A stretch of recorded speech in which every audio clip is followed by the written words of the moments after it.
Barnaby Jones, starring Buddy Ebsen. Also starring Lee Merriweather, with guest stars Peter Strauss, Jeffrey Dewell,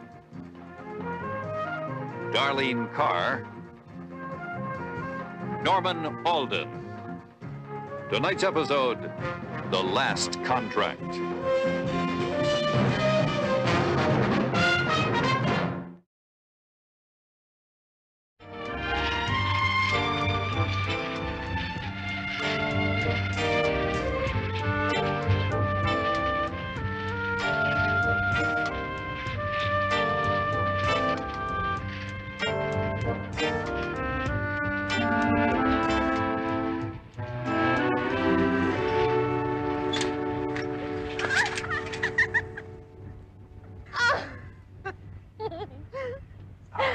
You know, you spilled us on purpose. The woman I marry has to learn to stay on her toes. Oh, well, that's not exactly where I landed.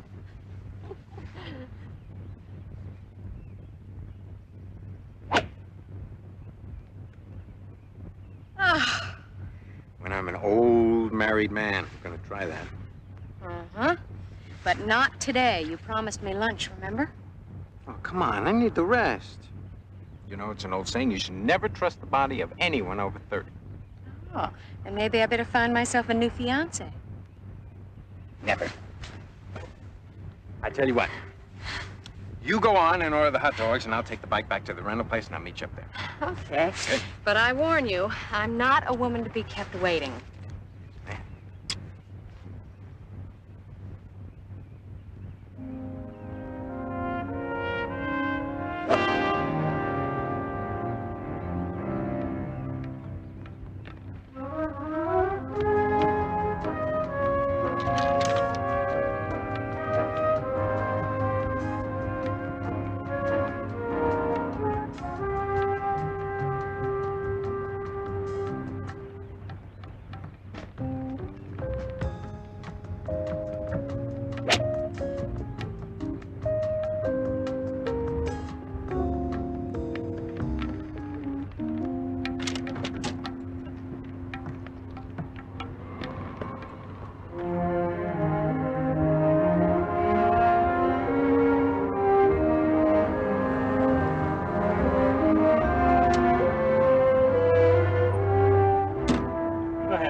See you on the green.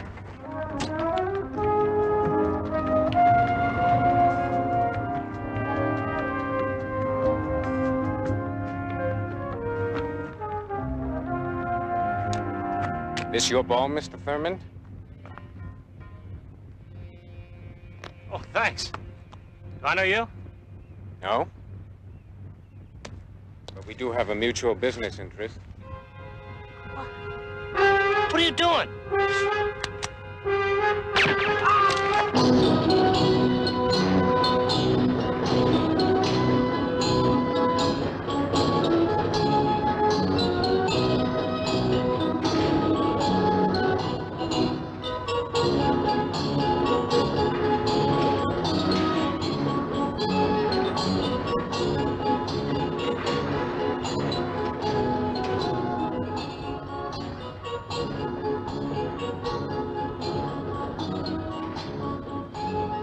Oh, Young, unescorted ladies should be more careful. Clay, you're incorrigible. Big word.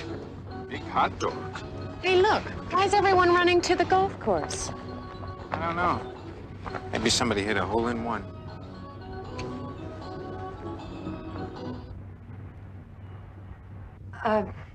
Vicky left Seattle over 2 months ago. Since then, I haven't heard a word from her. I can't tell you how worried I am about her. You know how children are today. Yes, twice as smart and 4 times as sophisticated as we were when we were children. But I have to say this, Mrs. Singer, if your daughter is 19, she's no longer a child. Oh, I'm not trying to force her to come back home. I just want to talk to her. I'm afraid I haven't been a very good mother. Looking back at it, her home life must have been unbearable. Oh, I must see her, Mr. Jones. What makes you think she's in Los Angeles? Well, she ran off with one of her girlfriends, Cheryl Moore. Cheryl's mother received this card yesterday. It's postmarked Los Angeles. Having lots of fun. No need to worry about me. Doesn't sound like much to be concerned about. You mind if I keep this? Cheryl was looking for fun, Mr. Jones. Vicky wasn't. Vicky was looking for love. Well, I can't imagine a more dangerous search. Or a more rewarding one, if she's lucky. Well, we won't trust to luck, Mrs. Singer. I'll see what I can find out. Thank you, Mr. Jones.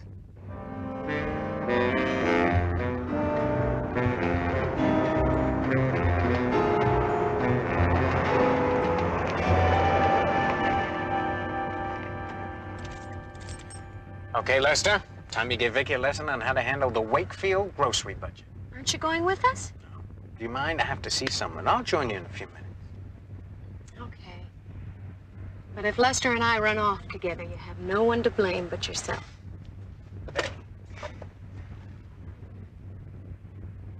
Come on, you two. I shock easily.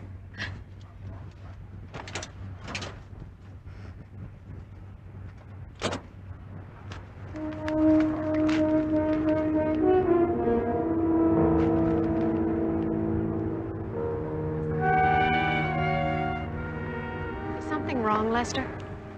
Nothing's wrong. You really don't like me, do you? Of course I like you. My brother's girlfriend, aren't you? But I'm going to be his wife. It would be nice if his brother approved. Is it really important? It is to me. You're the only family Clay has. What is it? Is it something I've done? You haven't done anything. It's just that Clay has sacrificed a lot in getting me raised and through school. Now, finally, he has a chance to move up in his career. There's a lot of opportunities for a salesman who can move where the action is. And you think I'd be in the way? I guess I just always figured that one day Clay and I would be working together. Lester, I'd never interfere with that. I think it's wonderful, the feeling you two have for each other. I suppose I'm sounding like the jealous little brother. No. You sound like someone who feels the same way I do about Clay Wakefield. Come on, little brother. Let's go get the grub.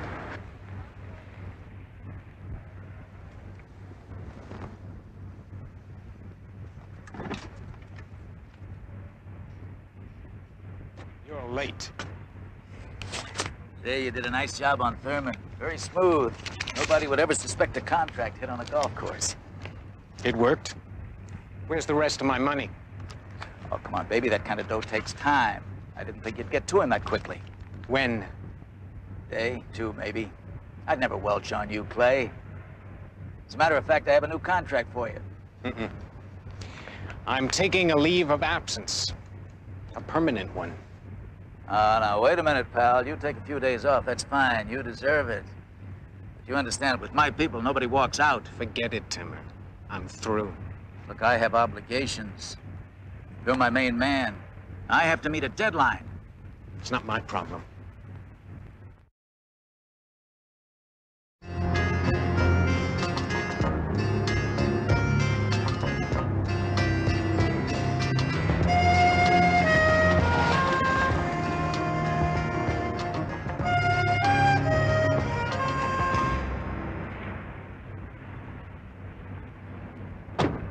Help you?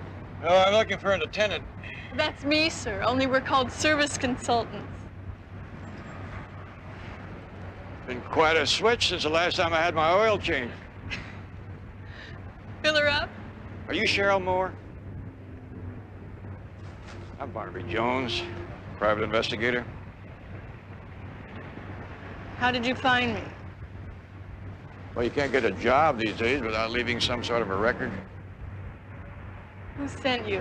Don't tell me my parents want me back. I wouldn't know anything about that, Cheryl. I'm looking for Vicky Singer. I understand the two of you came down here from Seattle? I don't think I have to talk to you except on business. All right. Well, why don't you start by filling it with regular, and then check under the hood, check the battery. I think all the tires need some air. Be sure and check the spare. Oh, I think the fan belt's loose. Okay, Mr. Jones, you win. I haven't seen Vicky in weeks, and I don't want to, ever. Mind telling me why? She stole a guy from me. How'd that happen? Well, we hit LA about 6 weeks ago. One thing we were sure we didn't want was a job pounding a typewriter or waiting tables. So we tried a lot of things.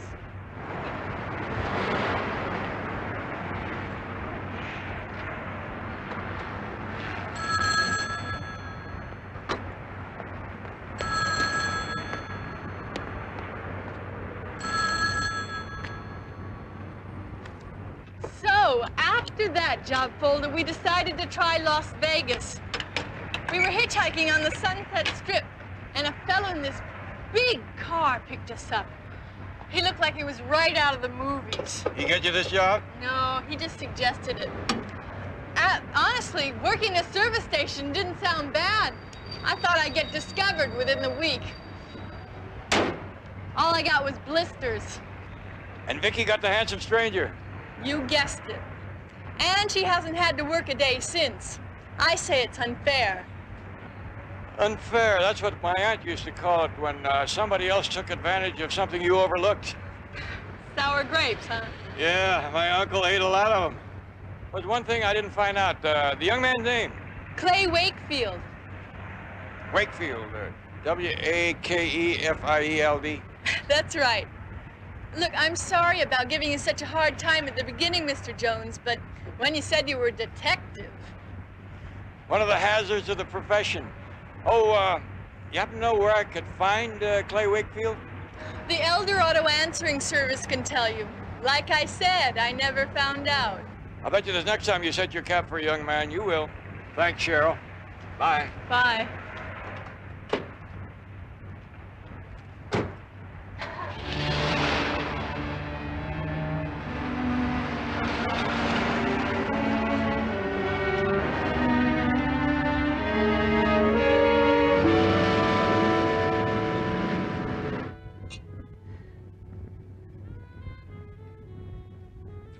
There is something indecent about a woman who toasts her elopement with soda pop.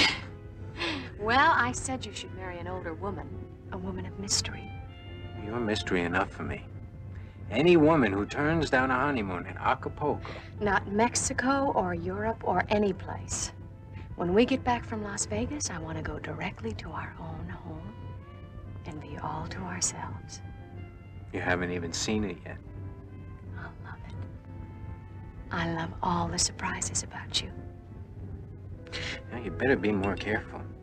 You haven't known me that long. Could be I'm a wife beater. Then I'll rehabilitate you. I love you, Clay.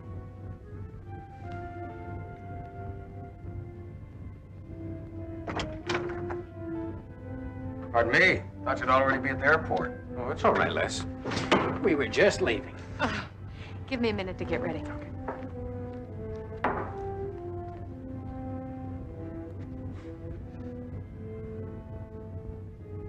You know, I never thought you'd go through with it.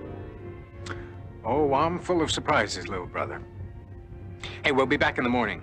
You mind clearing out the rest of my things and moving them over to the house? Nah, that's cool. Hang on to this for me, will you? I can't take it on the plane with me.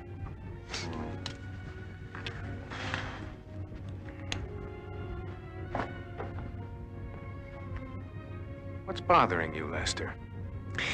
You're the top man in the business. How can you just go and quit? It's easy. Vicky, she's the best thing that ever happened to me. It's never gonna be the same, is it? Well, I hope not. There comes a time people should stop running. Do you know how many aliases I've used in the last 5 years? There were moments I forgot who I really was. Yeah, but you were gonna teach me. We were gonna work as a team, weren't we? That was your plan. There's no reason we can't, but something legitimate. Look, I've got enough to give us a great start. Come on, we'll talk about it in the morning. Ready? Okay, come on, before I change my mind. Don't I get to kiss the bride? Of course, what are brothers for? Hey, save those for the bridegroom. We'll see you in the morning at the new place. Bye.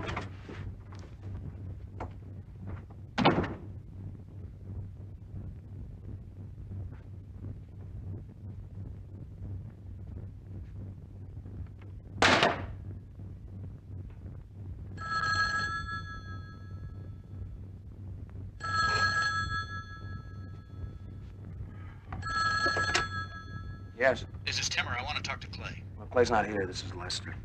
Where is he? I got to get in touch with him. He just left for Vegas. Vegas? What? Look, you tell your brother he's in a lot of trouble. There was a detective at my place looking for him. Detective? That's right, a detective. Big, tall guy with gray hair. His name is Jones.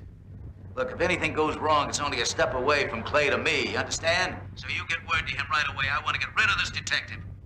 Well, I can't until tomorrow, Mr. Timmer. He just went to get married. Married? What is he trying to do to me? What is this? Oh. So that's why he's been wanting to quit, right? Well, don't worry, Mr. Timmer. If that detective comes over here, I'll take care of it. You think you can handle it, kid? I mean, your brother says you aren't ready yet. I'm ready. Just give me a chance. Okay, you got your chance with Jones. But if you want to work for me again, you wrap this thing up clean, tight, and final. You can count on it, Mr. Timmer. You can count on it.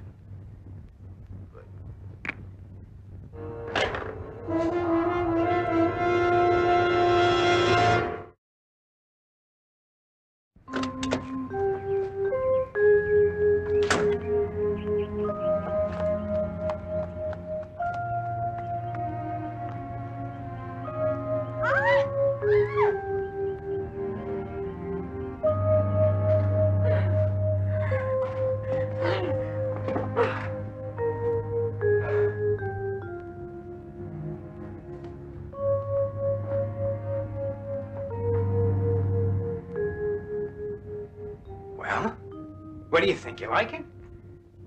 Oh, Clay, it's lovely. It's exactly what I've dreamed of. Well, it needs a little fixing up. Clay, it's my first house. Hey, hold on. It's not such a big deal. Yes, it is. You've made me so happy. Well, there is nothing I like doing better than making Mrs. Wakefield happy. Lester.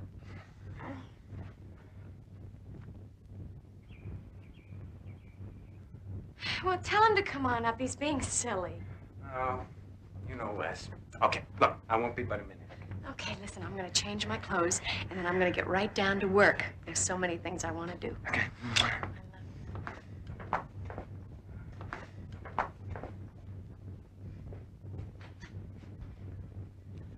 What are you doing standing out here? Come on up. I don't want to intrude. Here, wedding present. Hey, it's alive. Oh. Cats are supposed to bring luck. And I couldn't think of anything else to get you. Oh, it's great. Vicky'll love it. Come on, you gotta give it to her yourself. No. There's something else. Timmer called just after you left. Yeah? A detective named Jones. Been nosing around this place looking for you. You say what it was about? I didn't know. But he wants it taken care of before it involves him. Oh, he does. Well, he never gives up. Clay, if you don't want to handle it, Timmer says he'll let me try it. Like I said, he never gives up.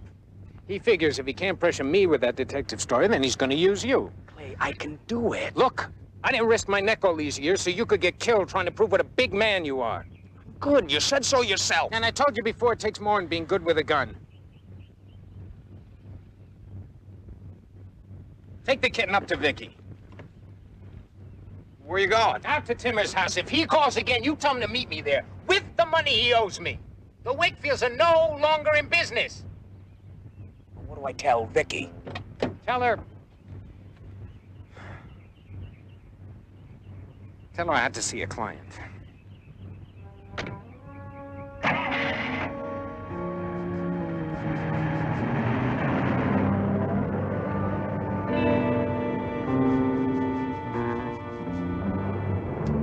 Oh, Lester, he's beautiful.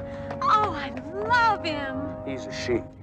Oh, well, I can't hold her now. Why don't you take her up to the house and give her some milk? I have a small surprise for Clay.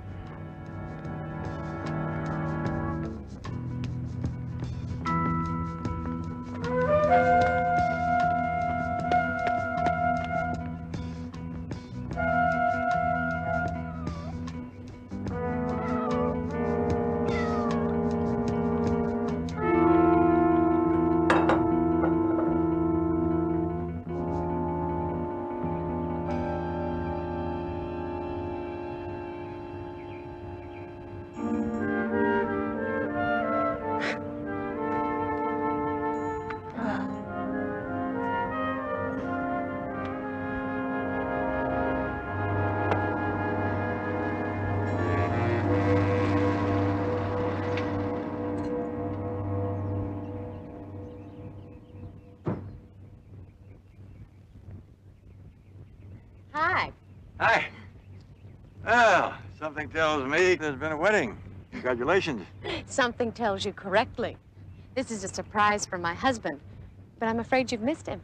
Well, that's all right. I'd rather talk to you. If your maiden name was Vicky Singer? It was, but I prefer my new one.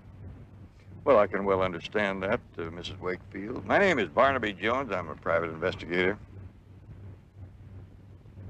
Oh. I was hoping my mother had given up by now.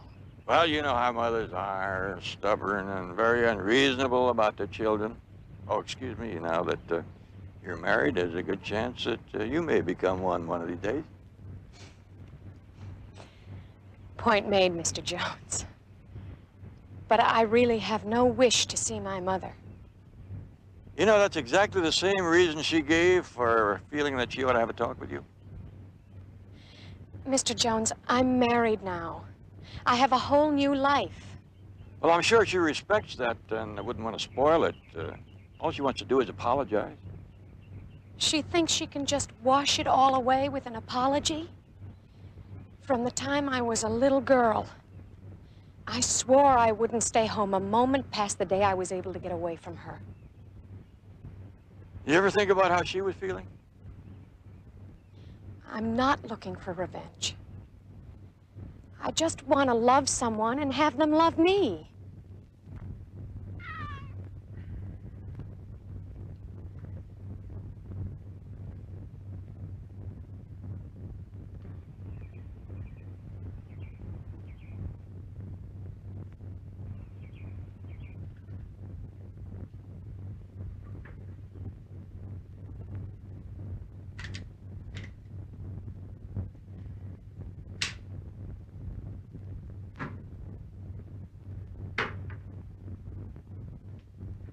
Well, your mother wants a telephone call from you.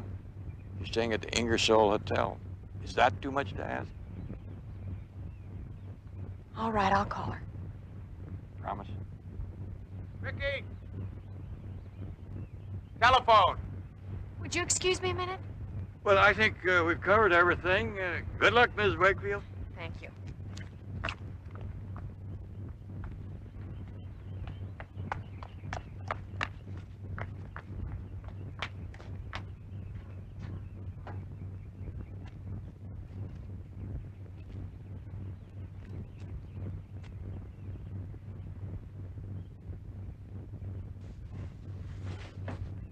It's Jones, isn't it? Ms. Wakefield? Barnaby Jones, yes. What'd you tell him? He came to speak to me. Let go. What did he want? I don't think you'd be interested. Now take your hands off me. You're lying. He wanted to know about Clay, didn't he? Clay? Of course not. He just... I said don't lie to me. Timmer told me all about him. He's a detective. Who's Timmer? Lester, I'm not lying. What are you afraid of? How does this involve Clay? He's coming up here. He knows something. You told him about Clay, didn't you? I don't know what you're talking about. I'm gonna call Clay. Forget it. It's too late. I'll have to handle this myself.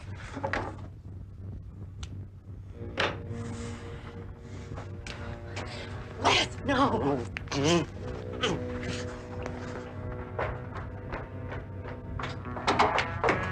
Stay in there till I tell you to come out.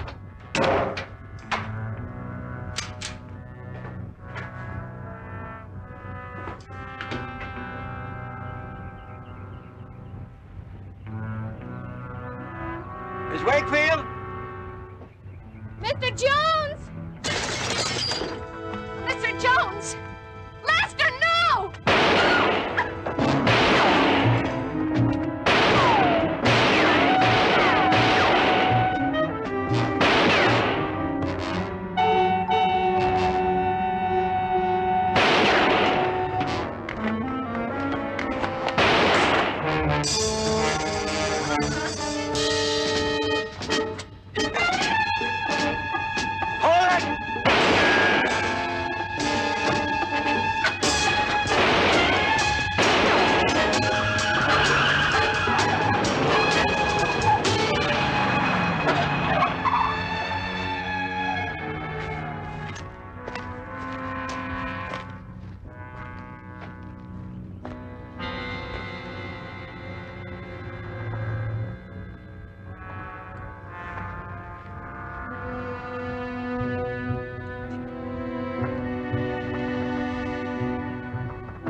What are you doing coming around here? Don't you know better than that? Somebody sees you here, you could blow everything. I spent half the day looking for you. All right, don't get me wrong. I'm glad you decided to come back to work. No, listen, Tim, I want to get some things straight. Now, wait a minute. Let's just don't talk out here. Come on inside. We don't need to advertise.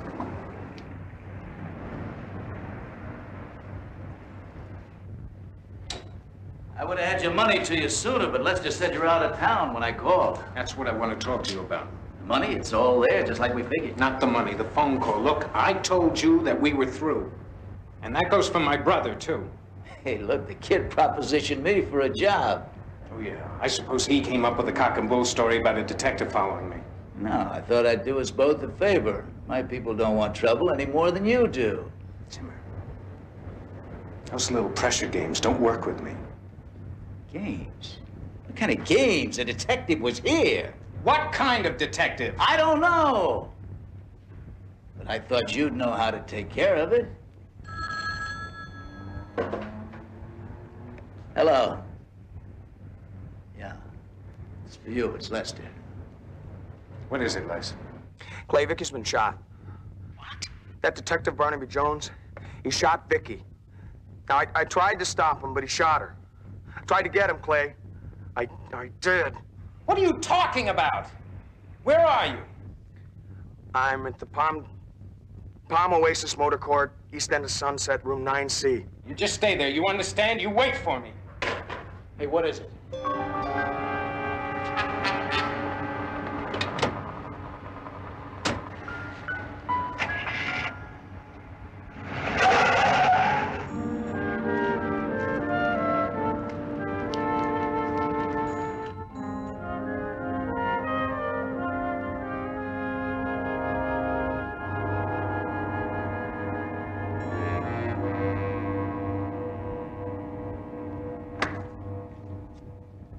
Well, we've got our men covering all the hospitals in case they show up there, and communications is getting reports to the outlying communities in case they decide to cut and run. What about doctors' offices?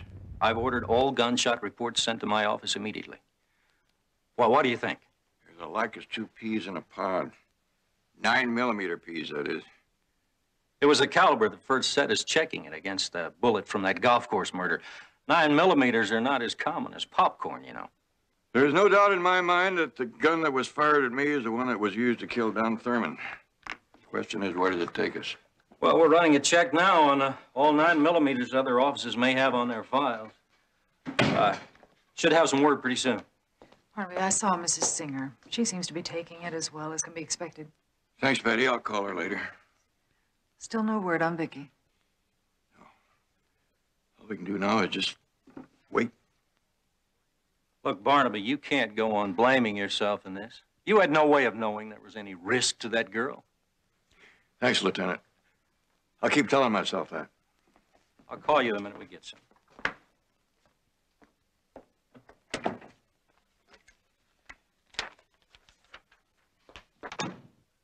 Barnaby, hold up a second.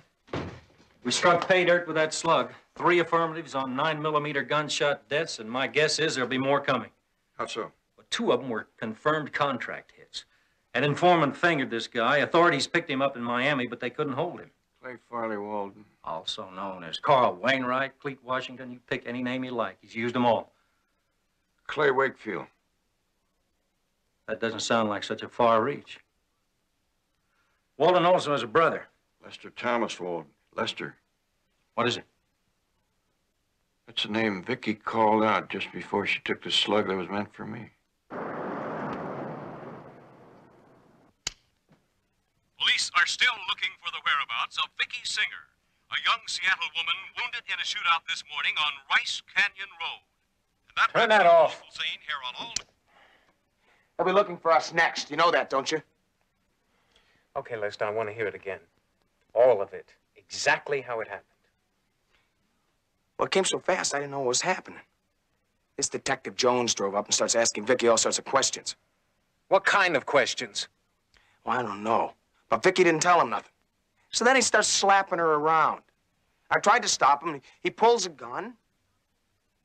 She gets in the middle and he shot her. Call an ambulance. We can't do that, Clay. I thought I could treat her myself, but it's no use. And the cops will have a description at every hospital and doctor's office in town. Well, I can't let her just die. Look at her.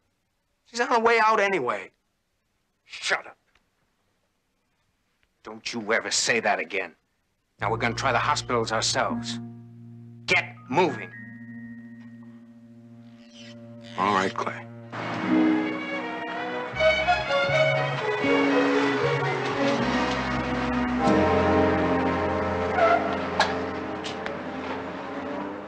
Hey, Mr. Jones, I didn't expect to see you back so soon.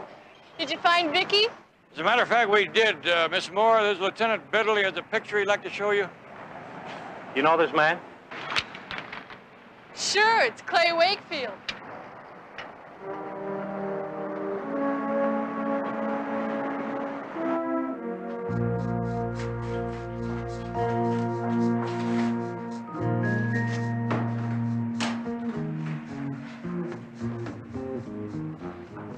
Is that definitely the young man that Vicky was involved with?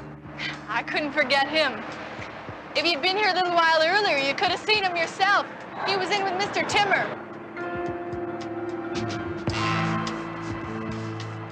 Oh, you better check out back. There's Mr. Timmer.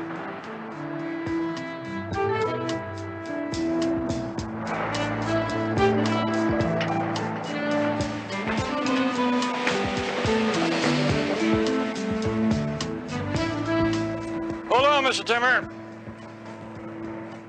Timmer? What is this? Police officers. I'd like to ask you a couple of questions. Like, why are you in such a hurry?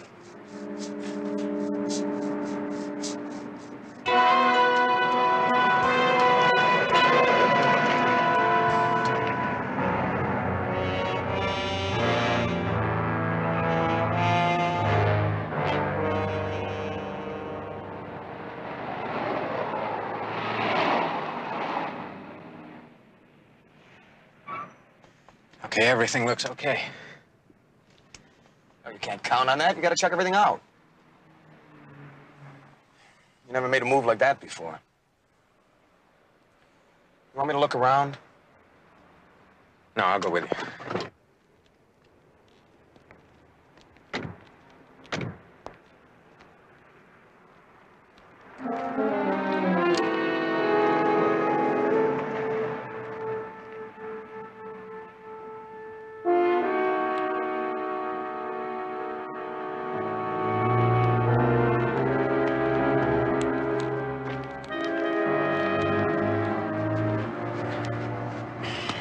know how you feel about Vicky, but there's nothing you can do.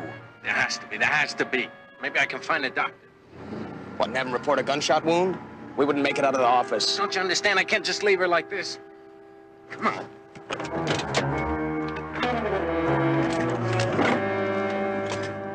Deserting her? She's dying.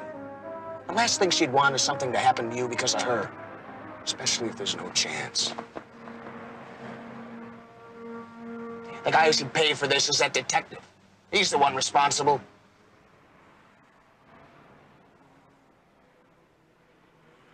Okay. He will. Give me your gun. If she's gonna die, she's not gonna die alone. What was that detective's name? Jones. Barnaby Jones. Okay. Barnaby. Hello. Jones, this is Lester Wakefield. I've got Vicky with me. Is she all right? For the moment. But she needs a doctor bad. Now listen, I'll tell you what... No, you listen. I can't take her to a hospital. They're covered. My chances wouldn't be worth a plug nickel. Tell me what you want me to do. I'm glad you get the drift. Now, if you don't want Vicky to die, you meet me, and I'll turn her over to you. That's wasting a lot of time. What's the closest hospital to where you are? I'll have the police stay clear. They'll cooperate. We do it my way, or there's no deal. Where do you want me to meet you? Okay, you drive up Valley Canyon, and I'll have her in a car parked on the west bank of the reservoir. Be there in half an hour. And Jones, no tricks, understand? And don't bring any heat, or you'll never see Vicky alive.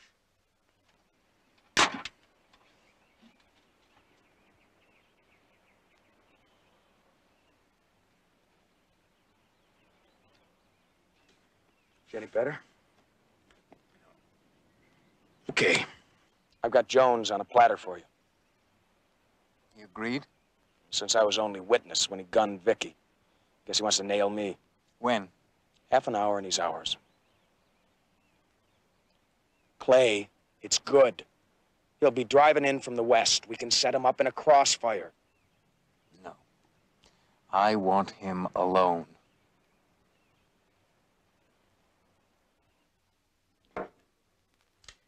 Barnaby, please don't do this. He has already tried to kill you once. If Vicky has any chance at all, I've got to try.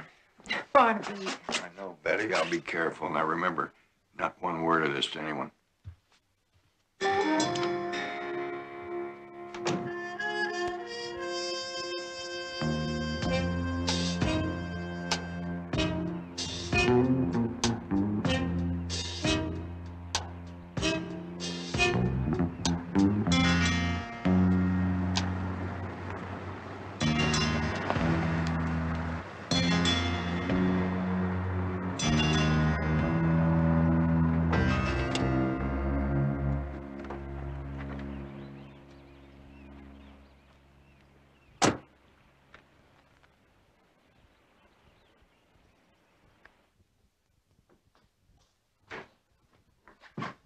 Hey, Betty. Oh, where's Barnaby? Just left a few minutes ago. Well, I thought he might like to know Timmer opened up. He's trying to cop a plea. Oh. He definitely brokered the contract on Thurman with our friend Wakefield. What's the matter? Betty, where is Barnaby? Boy, I may be making a big mistake, but Barnaby went out to the reservoir at Valley Canyon to deal with Wakefield's brother to get Vicky to a hospital.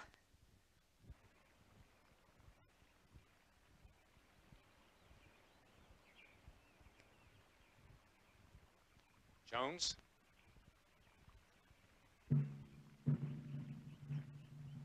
Get rid of your gun.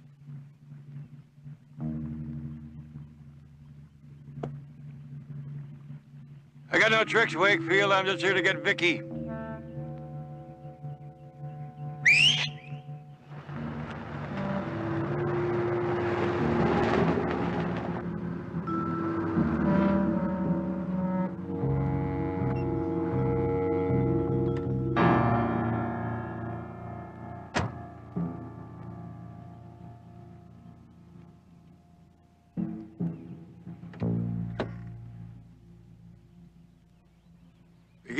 help me get her into my car? No?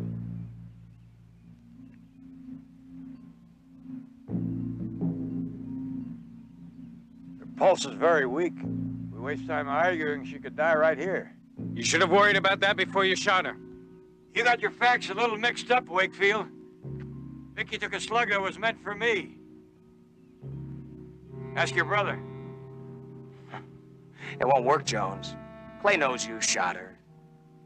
When they take that bullet out of her, they'll find it's a 9mm. I use a 38. See for yourself. Mister?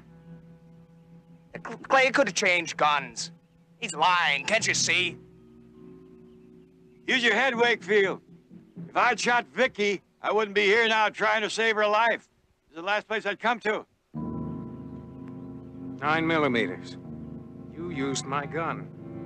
Clay, it happened just like I told you.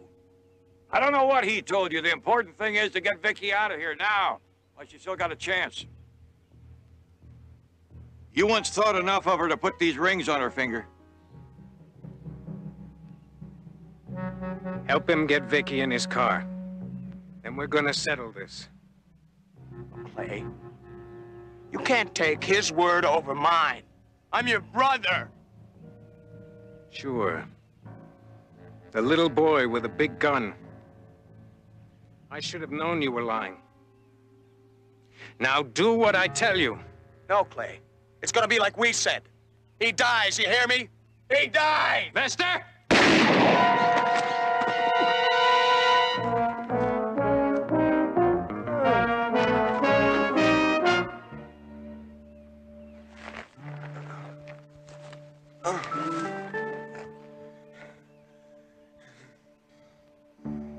Clay, I was better than you. You still finish second, little brother. So do you, Wakefield. Drop the gun.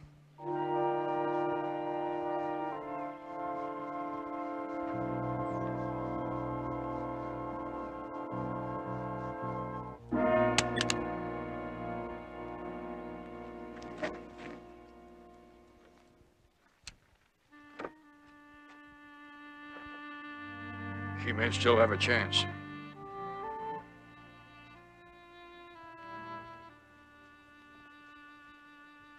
Vicky.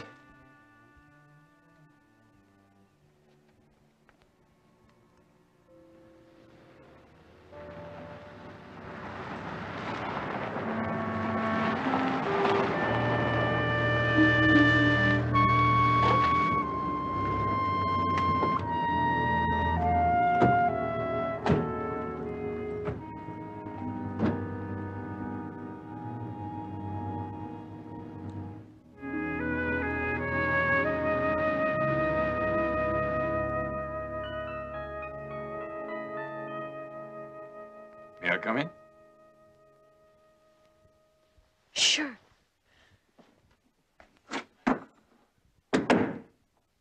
Just thought I'd drop by and see how it feels to be off the critical list.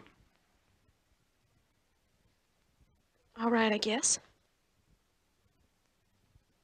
I wish I knew how to thank you for all you've done. Maybe you can. I've got a friend I'd like you to see.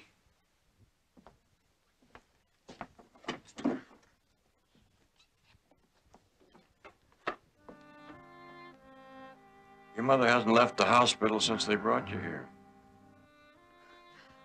I have something here I think belongs to you.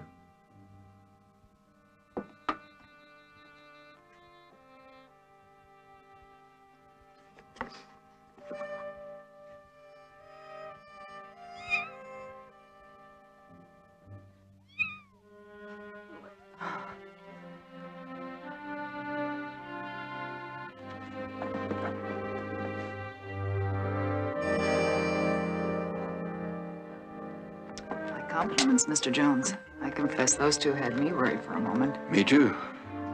You think Vicky will ever get over Clay Wakefield? No. But she'll learn to live with it.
Barnaby Jones.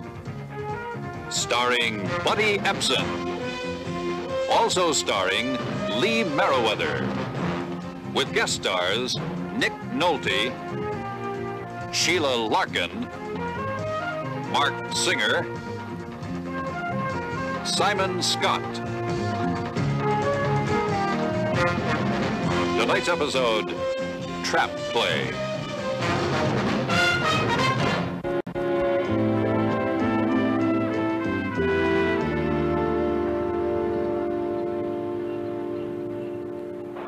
And now the climactic end of last year's most unbelievable football season. Behind by 5 points, the final moments of the game slipping away. Quarterback Mark Rainey fades back. It's a long, arching pass. Tanner's got it. Touchdown. Another beautiful play from the magical combination of Mark Rainey to Feather Tanner. Baby, now you tell me, how come is it every time close-ups, it's always you, all-American boys, and never one of us pretty linemen? Maynard, that's because linemen don't just work in the pit. They're so ugly they should live in one. Ooh, Feather!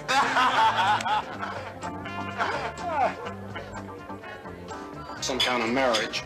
I work like a dog so you could spend the paycheck. You couldn't care less if I had a heart attack tomorrow, as long as the life insurance was paid up. Ken, that's not true. Keep on. It'll be true.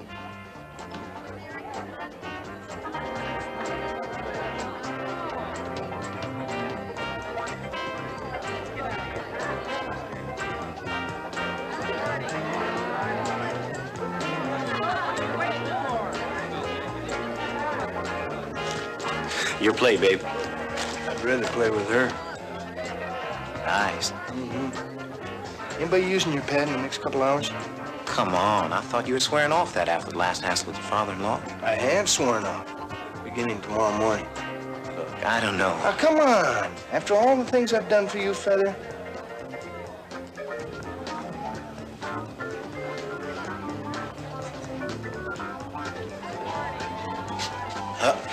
Name's Feather Tanner, ma'am.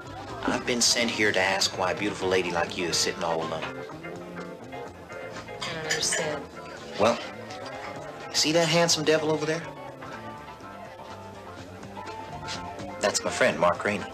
He's a little shy, but he's very eager to meet you.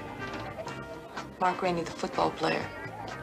I can vouch for him being a gentleman, so why don't you two have a drink together on me? My place is up in the hills, 1298 Clover Drive. Very quiet, very private. Mark will meet you there. Hey, wait a minute.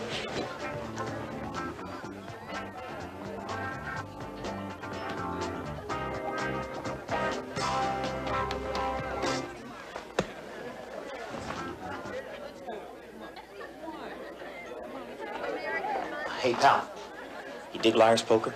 Yeah. Well, I need somebody to take my hand. My face is an open book. Right now, my pocketbook. Well, sure, Feather. I'll be right with you. Ken, would you like to hear Later, I'm gonna play liar's poker with the boys. Why don't you have another drink? Sit right down over here. All right. Let me have a little elbow room. Come on in.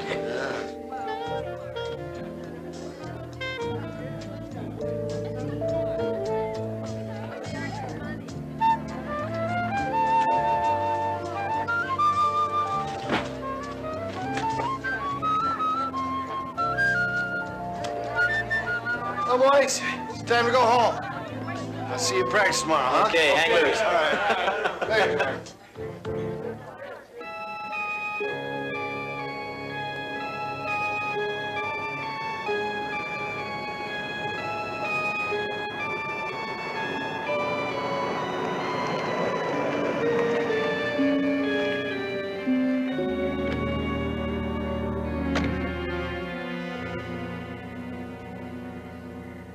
Now, why aren't you inside relaxing by the warm light of Feather's nice fireplace? Well, to tell you the truth, I don't think I should be here at all. Driving up here gave me time to remember I'm married. Well, that's a very serious condition. But there are ways to ease the pain. Don't think I'm as liberated as I thought I was. Afraid I used you to get even with my husband. Don't be angry. I won't.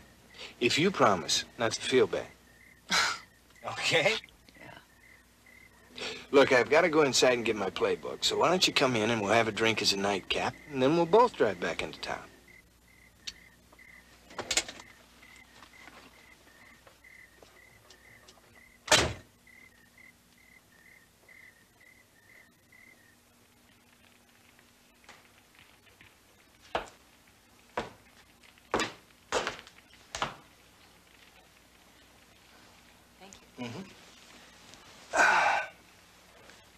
Cheers.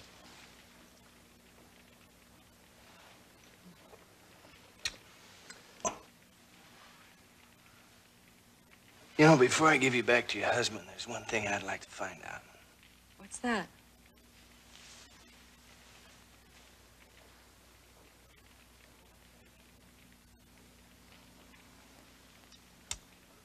I was right. They taste as good as they look. Mark, look, I am flattered. And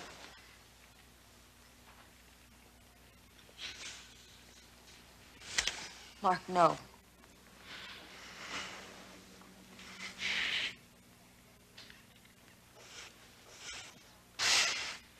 Please, let's stop now. I want to remember a nice man and a nice evening. Okay, that's fair enough.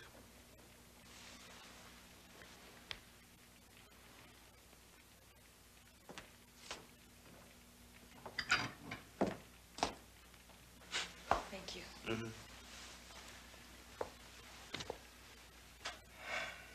Look, we may never get this chance again.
What was the argument about? Nothing sensible. I just got loud and nasty like I always do when I'm drunk. I don't blame Marcia for walking out on me. Well, I don't pretend to be a marriage expert, but it seems to me a simple apology could do you a lot more good than a car full of detectives. I wish I could apologize. Marcia still hasn't come home. It's been 2 days. Did you try her friends and relatives? Nobody's seen or heard from her. I've even called the police, the hospitals. No word. Maybe she's just trying to teach you a lesson. That's what I thought. But she knew her brother Pete was going to be in town yesterday on his way to Japan. Now, she hasn't seen him in years, and she wouldn't have missed him for anything. But she never showed. I'm worried something's happened to her, something serious. Well, I'll tell you what, Mr. Harrison. I'll poke around and see what I can find. And if your wife should come back before you hear from me, you take my fee and buy her a great big bunch of American Beauty roses. Thank you, Mr. Jones. I appreciate it. Is there anything else you need to know? No, not at the moment. If there is, I'll call you.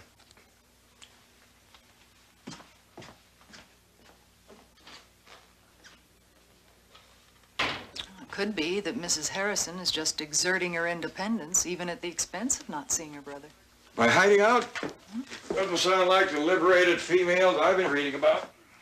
If you need me, I'll be at the end run.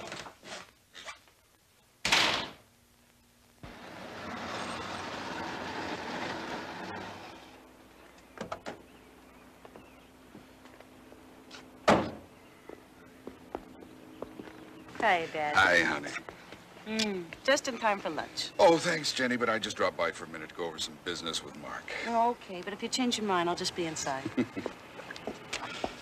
How's it going, Paul? Well, not too bad. These are the proposals I'm submitting to the ad agency next week.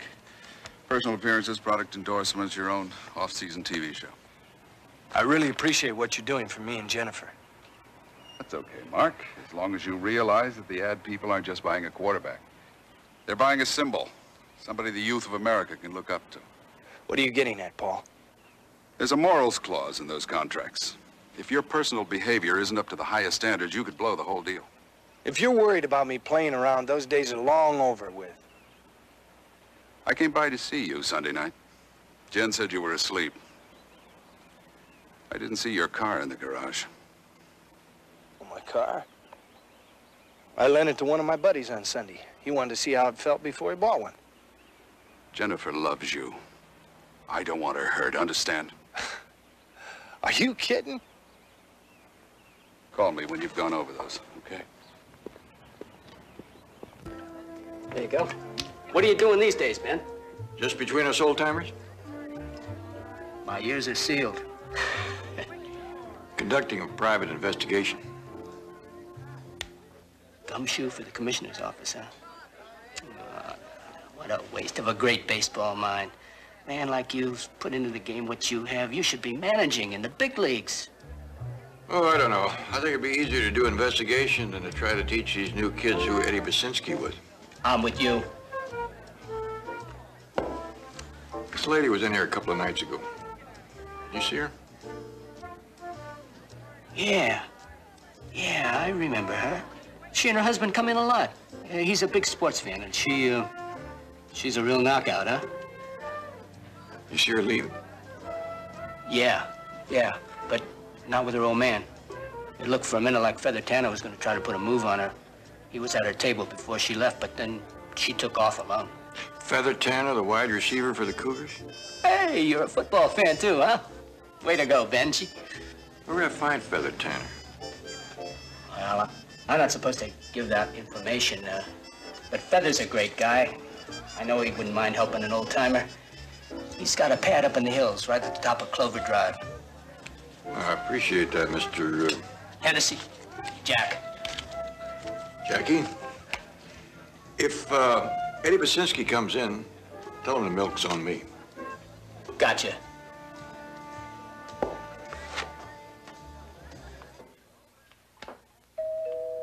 It's open. If you're from the LA Dispatch, you can quote me. Feather Tanner says we are going all the way to the Super Bowl this season. Well, I'm afraid I'll never be able to report that. You see, the closest I ever came to being a sports writer was covering horseshoes for the Greenville High School Clarion. Horseshoes? You're talking my language. I'm a country boy myself. Come on in. Thank you. Mr. Jones, Barnaby Jones. I'm a private investigator. Oh. What can I do for you, Mr. Jones? Well, I was hoping you might have some information about the lady I'm looking for, Marcia Harrison. She was in the end run Sunday night. A lot of chicks come in and out of that place. Jack Hennessy said that you were the last person seen talking to her before she left. She hasn't been heard from since. Oh. Yeah, now that you mention it, I do remember talking to someone who looks like that, but we just had a couple words together is all, and then she took off by herself. By herself? She was alone when she left. You figure this chick's maybe got herself into some sort of trouble? I certainly hope not. You sure you don't have any idea where she may have gone? I'd like to help, honest, but that's all I know. Well, thank you very much. I hope you score a lot of touchdowns this year. You have any trouble getting game tickets, you let me know. Thank you, I'll do that. Hello? Just a minute. It's for you, Mr. Jones.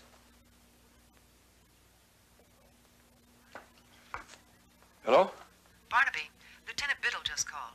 A police helicopter spotted a car at the bottom of Clover Canyon, which is about a half a mile from where you are. They said it looks like the car that Marcia Harrison was driving. Thank you, Betty. I'll get right over there. Thanks. Something wrong? I don't know yet. Police may have found Mrs. Harrison's car at the bottom of a canyon nearby.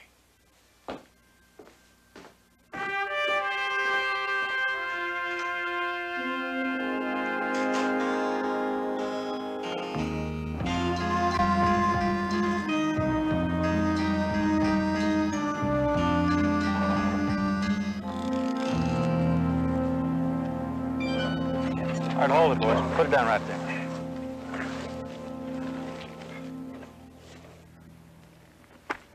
It's Marcia Harrison, all right. You say it might not have been an accident. Well, there are no skid marks, which means she didn't even try to use her brakes. And I remember you telling me about the fight she had with her husband. Suicide? It's a possibility. All right, boy.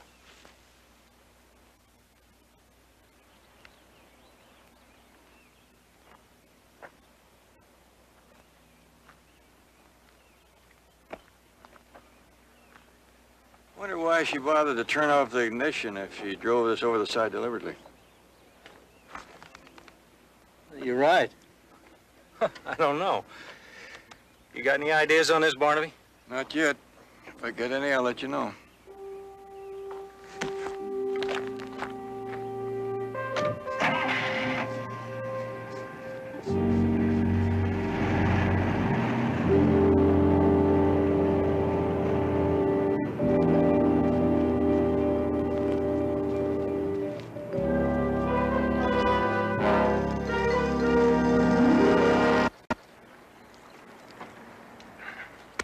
Come on, let's go over to your place and work on those new plays. Where were you last night? I called you half a dozen times. Jenny and I went up to her dad's for dinner. Why, what's up? Didn't you hear the news? It was on TV last night. It was all over the papers this morning. No, what news? That chick from the end run, Marcia Harrison, she's dead. Killed in a car crash. I didn't see the papers. I mean, that's too bad, but that's no reason to go to pieces. Mark, they found her car not far from my place. And the night the police say she was killed, you were with her. No, I wasn't. What are you talking about? You went up there to meet her. No, she never showed up. I thought she got cold feet, so I went on home. Thought she must have gone off the road on her way up there. You mean she never got there? Hey, come on, buddy. Now, that's what I'm trying to tell you. Look, I know how you feel. I feel lousy, too. But it was an accident. In the absence of evidence to the contrary, we're ruling it an accident, Mr. Harrison. It wasn't an accident. I killed her. If I hadn't been so hard on her, she'd still be alive. No point in blaming yourself, Mr. Harrison. Could have happened any place, any time. Are those her things? And this is the apparel she was wearing. And those are the other items we found on her. I had them sent down. I know it's hard for you, Mr. Harrison, but you mind looking through them and see if they're all here?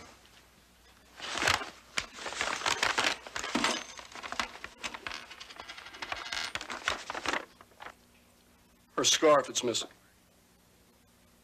Sure she was wearing it? Positive. It was her favorite. I gave it to her on our first wedding anniversary. This key wasn't attached to the others. Kind of a unique design. Is this for any special purpose? I don't know. I've never seen it before. I think maybe I have.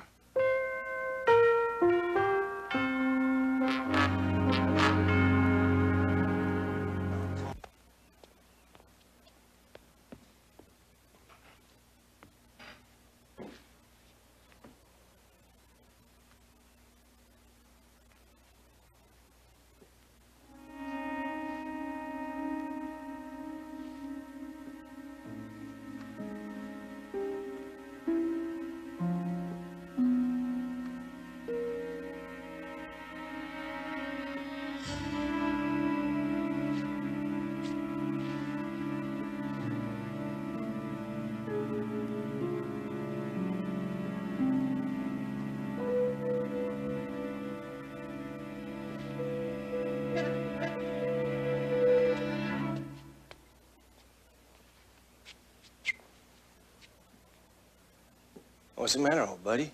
You look like you just got traded to the Timbuktu Bobcats. Mark? This scarf? I found it behind the bar. One of your girlfriends must have left it up here, huh? No. I haven't had anybody up here since training started. Mark, you sure that Harrison chick wasn't up here Sunday night? Now, wait a minute. I told you she never showed up here. Yeah, I know what you told me. But look at this.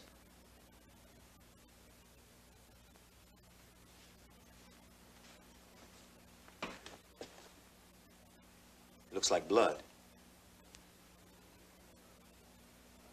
She was here, wasn't she? You've been conning me, Mark. That's gotta be it. Oh, wait a minute, Feather. Hey, look, how did I know she was going to be some kind of a nut? See, first of all, she come on to me, and she was all eyes. And then she come up with this guilty wife bit. I just didn't even know what she wanted of me, you know? Well, things, they got out of hand. She tripped over them stairs and fell down and hit her head. Oh, man, why didn't you tell me? Because, Feather, I didn't want you to get mixed up in it. All I could think about was getting rid of the body so nobody knew what happened. Are you crazy? You can't cover up something like this. I have to. Listen, if this gets out, they'll clobber me with a morals clause. I'll lose $1 million deal. You'll get into worse trouble trying to lie your way out of this. That detective who was here, Barnaby Jones, I think he's already onto something. And what if him or the cops start asking more questions? Then you just tell them you don't know anything. You want me to lie to the police? You're my buddy, aren't you? I'd do the same for you if your life was on the line. But she's dead. I know she's dead. I know that. All I'm asking is that you cover for me. I can't lie. Even at liar's poker, I lose my shirt every time I try to bluff. I can't do it, Mark. I can't.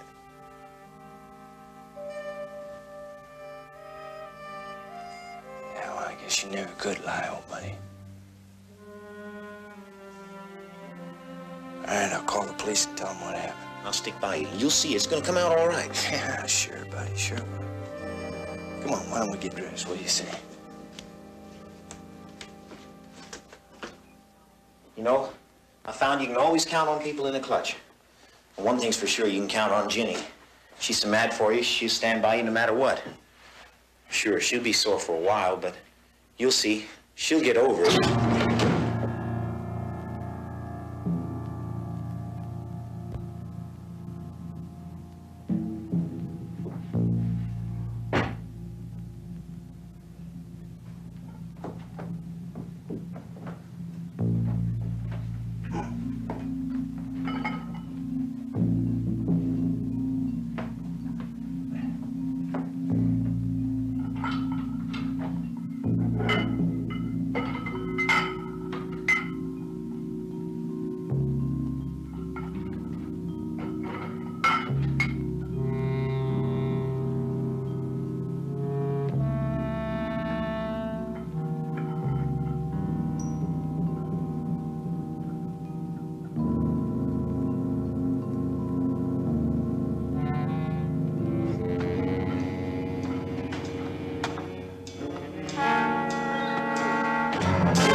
How you doing? Well, you're here to see Feather, too, huh? If he's on? Well, I spoke to him a couple hours ago. He said he's going to be in all day. I just stopped by to pick up my playbook. I'm Mark Rainey. I'm a fan of yours. I'm Barnaby Jones. Barnaby Jones. Say, aren't you the detective Feather was telling me about? Mm-hmm. Did you find that missing girl? I'm afraid so. She was killed in a car crash. Oh, that's too bad. That's too bad. Well, I guess your job's all done now, huh? Not necessarily. There's a possibility her death was not an accident. In that case, my job is just beginning. Yeah. Yeah.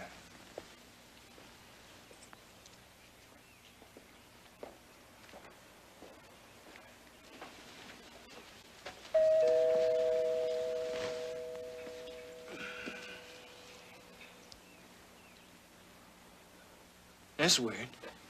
Feather wouldn't tell me to come by and then take off without saying something. Let's try this.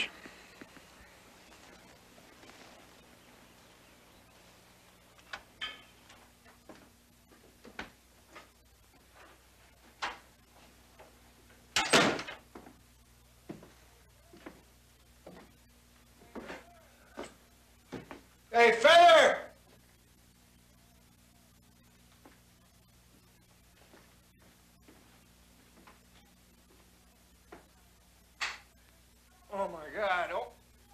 Mr. Jones! Mr. Jones!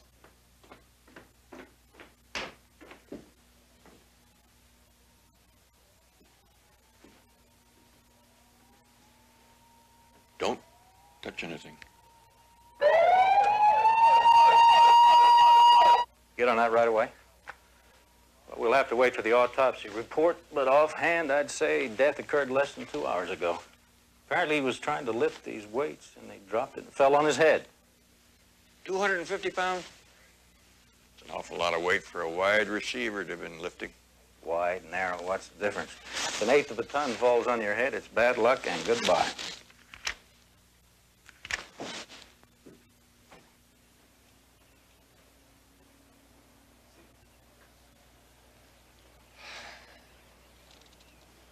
Why, Feather? Why did he have to die? I was hoping you'd help me answer that question. What do you mean? Feather was the last person to be seen with Marcia Harrison before she left the end run that Sunday night. She had his key in her purse. Well, I guess I'm not giving away any secrets by telling you that Feather was quite a ladies' man. She was probably on her way up here to meet him. Well, that's what I thought, too, until I found out that Marcia left at 8:15 and Feather hung around playing liar's poker till about 2. He just probably got caught up in the game. Mr. Rainey, when I was a young man, I used to get caught up in the game of horseshoes. My friends and I would pitch horseshoes for hours until a nice-looking young lady'd come by and throw us a smile. And then suddenly the game would stop in midair. I don't think Feather ever had a date with Marcia. Wait a minute. You said yourself she was driving up here with Feather's key. That puzzled me for a while, too, and then I remembered that Feather was a football player. Football is a tricky game. Take you, for instance. You use every fake, reverse, and decoy in the book to get the other team to run after the wrong man. I don't quite follow your meaning. Feather could have talked with Marcia, but she could have left with someone else. You were at the end run that night. Have you any idea who that may have been? No, I left early. I'm not much for nightlife. I got myself a nice wife at home. What about one of your teammates? Somebody could have had a key to this place. Maynard Bates, he has a key. He and Feather used to do a lot of running around together. No, wait a minute. Maynard wouldn't be mixed up in a woman's death. I'll stake my life on that.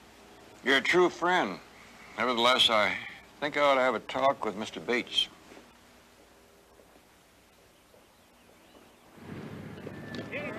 What time did you leave the end run? Mr. Jones, I'll level with you. We were all drinking. And with me, one shot's enough to make me see pink footballs. 2 drinks and I couldn't even tell you what team I was playing for.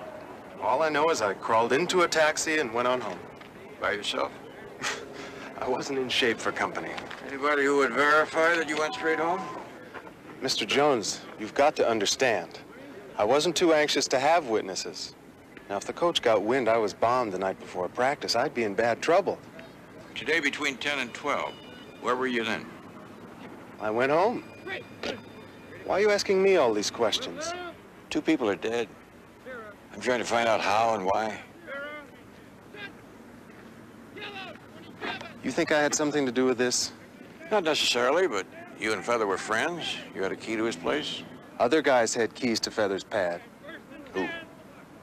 I'd rather not say. Well, I can understand how you feel, but hiding from the truth is kind of like turning your back on a tornado. It still won't stop it from blowing you away. Feather gave a key to Mark Rainey a long time ago, but I'm sure he never used it since he and Jenny got married. Anyone else? Well, I can't be sure. Well, thank you, Mr. Bates.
What's wrong, officer?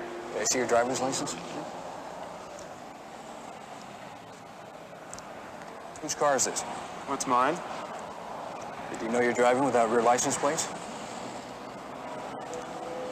I don't get it. I wonder how that happened. May I see your registration? Yeah.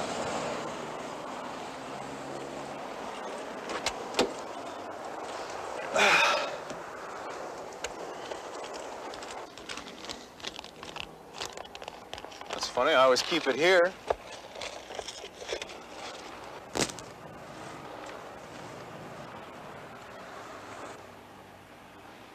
What kind of pills are these? I don't know. I never saw them before. I don't know how they got in there. Hey, stand up, please. Stand up. Put your hands against the car. Feather's dead? Apparently he had an accident in his home. Oh, no.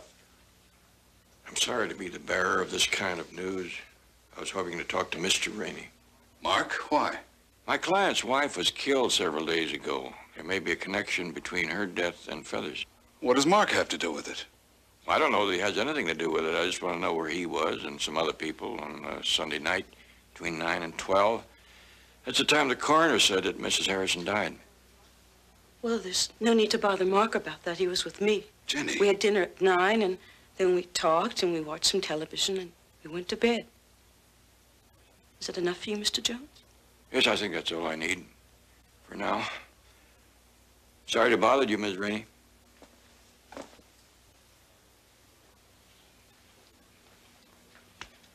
Jennifer, I came by Sunday night. You told me Mark was sleeping. He wasn't even home. Now, you lied to me. Now you've lied to that detective. Dad, please! Mark's been running around again, hasn't he? When are you going to face up to the truth about him? What truth do you want me to face, Daddy? The truth that your daughter's lucky to have any man, yet alone a Mark Rainey? Hey, Barnaby? Hello. Betty said you were trying to reach me. Yeah, I think we found our murderer. The coroner called with the autopsy report on Feather. Your hunch was right. The death wound was caused by a blow from a much smaller object. You say you know who did it? Probably the same man that killed Marcia Harrison. Maynard Bates. I'm ready to book him. You sure you're not making a mistake? I talked to Bates today. He didn't sound like a man who was covering up for a murder. We have the evidence. A patrolman stopped Maynard's car. The rear license plate was missing. The officer found these pills in the glove compartment, brought him in. I spotted the scarf, called Ken Harrison. He said it belonged to his wife. What does Bates say? He still claims he was at home at the time Mrs. Harrison was killed, but he can't prove it. Now, my guess is he took her to Feather's pad. Things got rough, and she ended up dead. How did Feather end up dead? Well, there's still no direct evidence linking Bates to Feather's murder, but probably Feather found out what happened, threatened to expose Bates, and Bates killed him to keep him quiet. Very neat theory. Which you don't buy. Mind if I have a talk with Bates? Feather was my friend. How could I kill him? You're not being charged with killing Feather. At least not yet. But you are charged with the murder of Mrs. Harrison. I have to admit things don't look too good there. They found her scarf in your car. I don't know how it got there. All I know is I didn't kill anybody. Look, maybe I don't have any more brains than it takes to run into people, but I'm not a killer.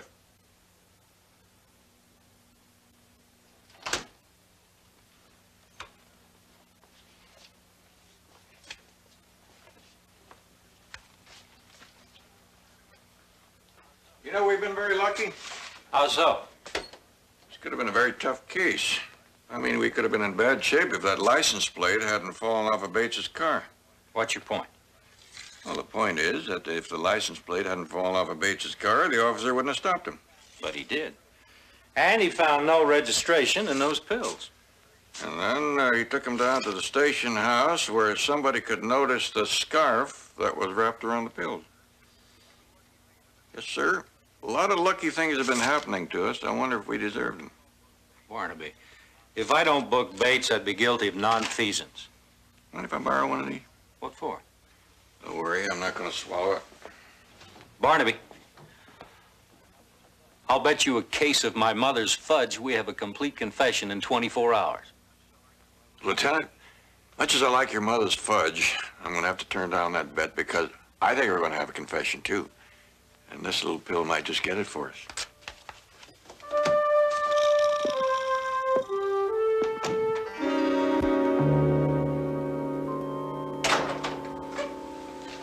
Oh, Mark, thank heavens you're here. You heard about Feather? Yeah, the team got the word this afternoon. I feel like the whole stadium caved in on me. Mark, there was a private detective here, a man by the name of Barnaby Jones. He wanted to know where you were Sunday night between the hours of 9 and midnight when some woman was killed near Feather's house. What'd you tell him? I told him you were home with me. Well, that's good. He won't bother us anymore. But you weren't home. I lied to that detective. Daddy knows that I lied. Now, I made him promise that he wouldn't say anything, but we can't go on telling one lie after another. Now, Jenny, you're making a big thing out of nothing. Now, I told you, I don't fool around anymore. Do you think I care about that now? That detective was talking about murder. You think I'm involved? I just want you to tell me the truth. Well, just who's gonna believe the truth? All right, I was at Feather's house that night. I went there to get my playbook. The doorbell rang and it was this woman Feather's been seen. Feather wasn't home, so she thought I'd fill in for her.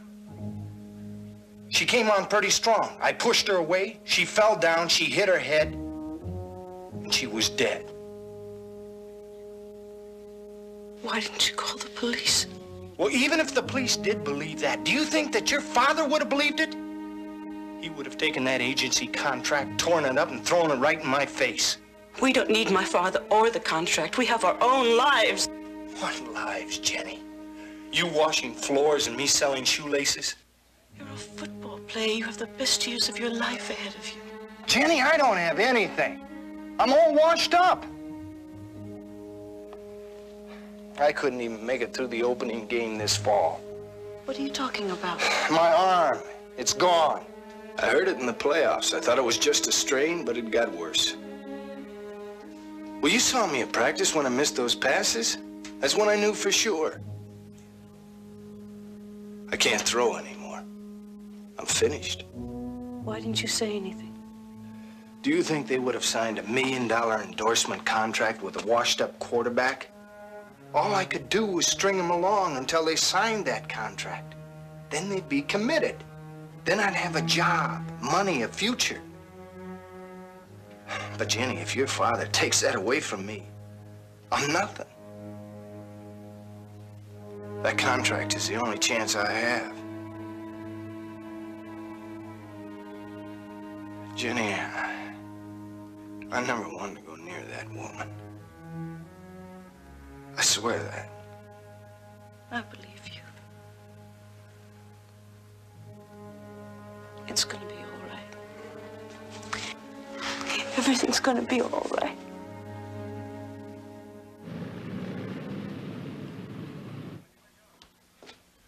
How'd you make out? Your idea paid off. I just had breakfast with Sam Dudley. He used to play with the Cougars when Rainey first started. Seems that Mr. Rainey was quite a swinger then, and the rumor is he may still be. Oh? Dr. Stanley, this is Barnaby Jones. About that pill I discussed with you. I just ran an analysis on it, and it turns out to be diazepam. It's a muscle relaxer. Do you have a list of the Cougar team members who are receiving that medication now? Thank you. Yeah. Uh-huh. Thank you, Doctor. Oh, that's quite an interesting list the doctor gave me. Who's on it? Not so much who's on it as who isn't.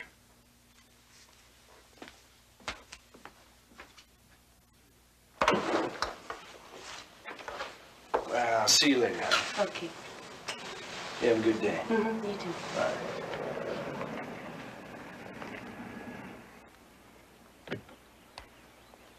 Morning, Mr. Rainey. Morning, Mr. Jones. Thought you'd be happy to hear the good news. Maynard was released from jail. They dropped all the charges against him. What charges? He was a suspect in Marcia Harrison's murder. And Feather Tanner's. Feather was murdered? Whoever did it tried to pin it on Maynard Bates. He wrapped some pills in Marcia's scarf and hid it in Maynard's car. Then he made sure it would be discovered. How do you know it was a frame? Only 3 of the team were on that pill list. Maynard wasn't on it because he was allergic. 2 of them had airtight alibis. That just leaves one name, Mark Rainey. But you said yourself that Feather was killed Wednesday morning between 10 and 12. Well, I was at home with my wife Wednesday morning. Wasn't I, Jenny? Just like you were home when Marcia Harrison was murdered? Jenny? Feather was your friend. How many more killings am I supposed to lie about, Mark? He wasn't home Sunday night or Wednesday morning. I don't know where he was. I don't care.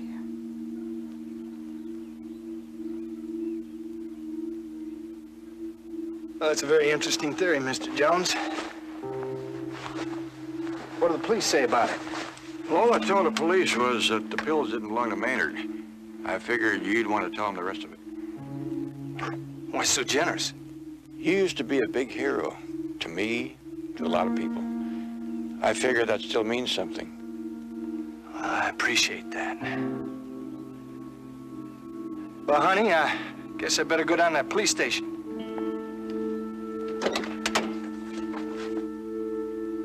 Mark? You better come with me, Mr. Jones. Mark, no!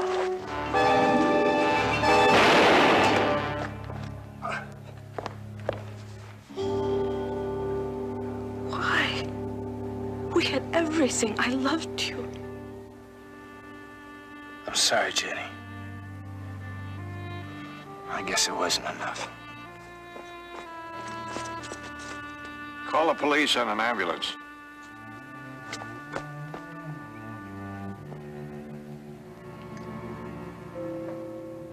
Four sevens.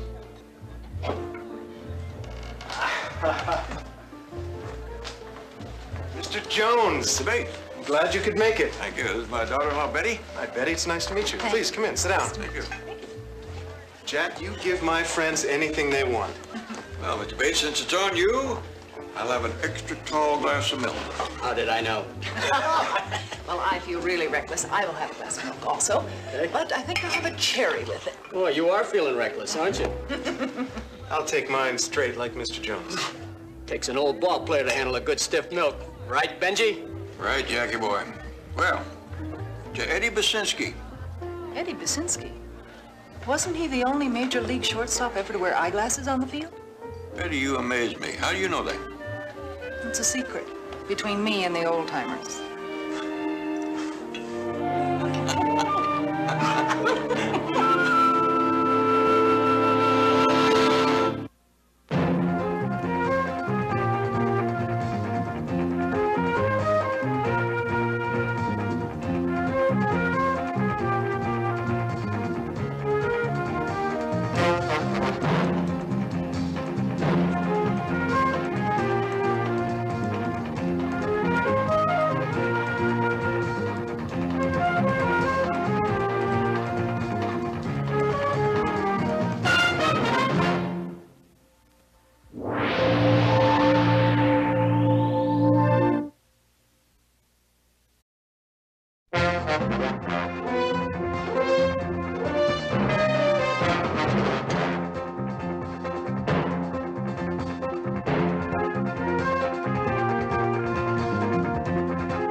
Barnaby Jones. Starring Buddy Ebsen. Also starring Lee Merriweather. With guest stars Pamela Franklin, Robert Pine, Ed Power, Christina Holland. Special guest star Phyllis Thaxter. Tonight's episode, Murder Once Removed.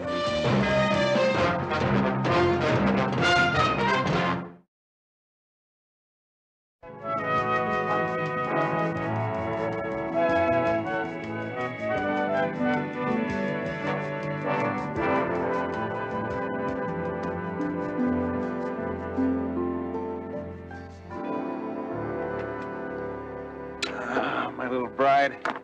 Look at this. See, the Y4 shutter cuts the shutter to 100. Look at the detail. Brad, it's beautiful. Yeah, isn't it? Well, I better get packing. Heavy dew last night. Those wildflowers are gonna have a texture to them like velvet today. I won't be back till sunset. You miss me? Mm-hmm. Like crazy. While you're gone, I better drive into the city today and do some shopping. The lottery is getting a little low. Well, look, splurge. As soon as we get this series off to the annual, we'll be solving again. You'll see. We'll get by. Bye-bye.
What are you doing here?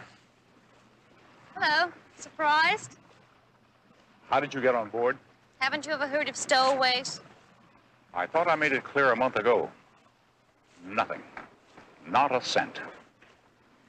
How can a rich man like you let his son live from one day to the next, from hand to mouth? I bet it came as quite a surprise to you, didn't it? The bride of poor Brad Fredericks discovered she's actually married a Catlin, heir to an untold fortune. You had to know he was a Catlin or you wouldn't have married him. I found out by accident that he was your son. Brad doesn't know that I even know who he really is. He wants to wander around like a hippie taking pictures of crocuses for $20 a crocus. That's his business. And if he's too proud to put on a suit and a tie and take his rightful place in the Catlin Industries, then both of you can go right on living on thistles and pine cones and chicken fat. That's final. I wouldn't have come, Mr. Catlin. Only I'm going to have a baby. Come now. How can you disinherit your son when he's about to make you a grandfather? You are something else. Let me tell you something, young lady. I don't buy that any more than I buy the rest of your little conniving story. I say you're much too smart to let motherhood interfere with your plans. What plans? All I want is... All you want is what you married Brad for. Money. I think it's time he understood that. Now, wait a minute. I don't want to hurt Brad. You're not going to hurt Brad. I haven't disinherited Brad, but I think it's time he was disenchanted. I'm going to turn this boat around, and we're both going to see him. Let him take a second look at the little money-grabbing earth mother he's married to.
Mr. Jones, my brother was an excellent yachtsman.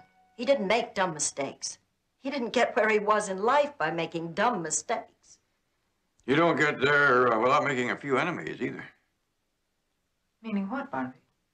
Meaning if it wasn't an accident, then it was something else. And enemies are something else. I don't know. There was some fight over voting proxies. Mr. Sloan was involved. But I didn't follow RB's business dealings that closely, Mr. Jones. I invested 700 of my hard-earned schoolteacher dollars with my brother when he first started out. And he made me comfortably wealthy, but that's all I know about business. Where do I find out about this, Mr. Sloan? Well, it should be in RB's ledger. He kept a daily ledger, a diary of sorts, for 20 years. You're welcome to look at it. Yeah, I think I ought to do that. Your brother had 2 sons. Will they carry on? Arthur, he's been carrying on since he was a teenager. That's RB's son by his first wife. His mother died when the boy was only 2. And the other boy? Bradley? That's RB's son by his second wife. Poor Bradley. He thought the demands of being Mrs. Catlin helped kill his mother. Does Bradley live here?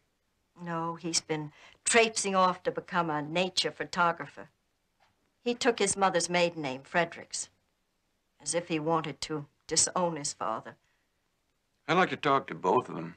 Well, I sent notifications to their last whereabouts, but neither one of them made it to the funeral.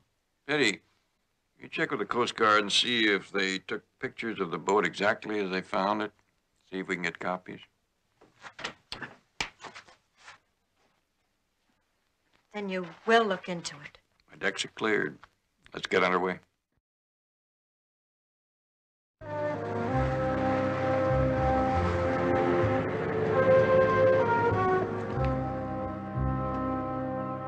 You mean this is where you lived? Brad, I just don't believe it. Don't let it fool you. It's nothing but a factory in disguise. I'm a little scared. You know, it's like I don't know who you are or who I am. Oh, come on. Let's pay our respects, and then we'll get back to where we belong. Bradley. Aunt Meg. Oh. You're as thin as a rail. You're not eating. See, she's accusing you of starving me. Aunt Meg, I'd like you to meet my wife, Melissa. I'm sorry. Oh, no apology necessary. I am a terrible cook. Come on, get your things. Your room's ready. Oh, Aunt Meg, we can't stay. I just stopped by to pay my respects. Why, of course you'll stay. Well, isn't Art here? Arthur arrived early today, but he was so overcome with grief that he had to run into town to drown his sorrows, I presume. Now, come on. I sent you a wire to Taos, New Mexico. Oh, we left there over a month ago. We've been photographing up near Idlewild for the past couple of weeks. Our newspapers are a little ancient. We only learned last night.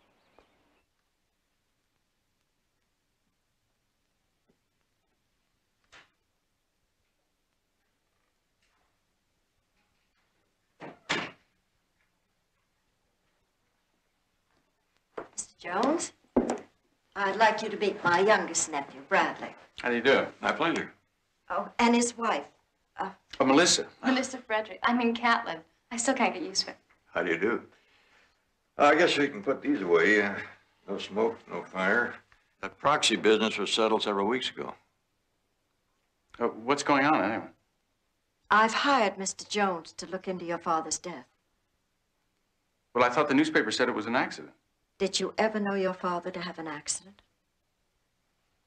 Not unless you count me.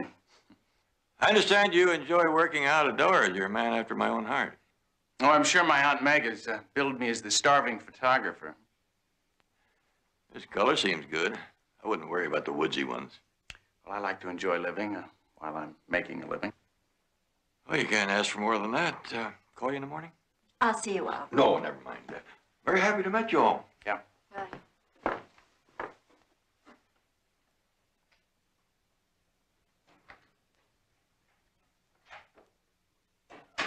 on. I want to look around that site. Oh, well, you go ahead. I want to talk to Aunt Meg. Okay.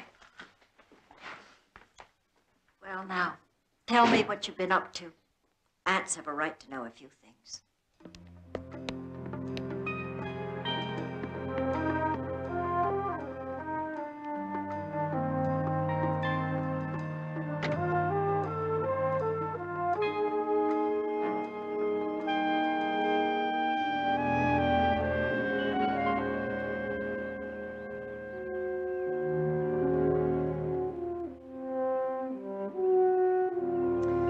A gentleman would invite me in, you know.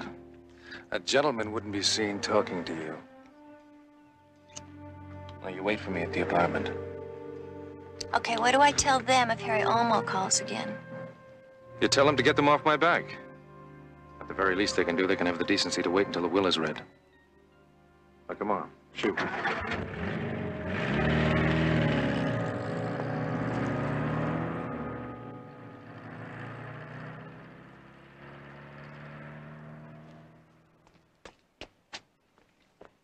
Mr. Catlin. Guilty. I'm Barnaby Jones, private investigator. Good old Aunt Meg. She doesn't even trust an act of God, does she? I understand you were out of town and didn't make it to your father's funeral. Yeah, I was in Las Vegas. I was buying the cornerstone to a new hotel. That's a confession, only one to a customer. When did you hear about your father's death? 4 o'clock? I don't remember whether it was a.m. or p.m. You know Vegas. Well, thank you very much, Mr. Catlin.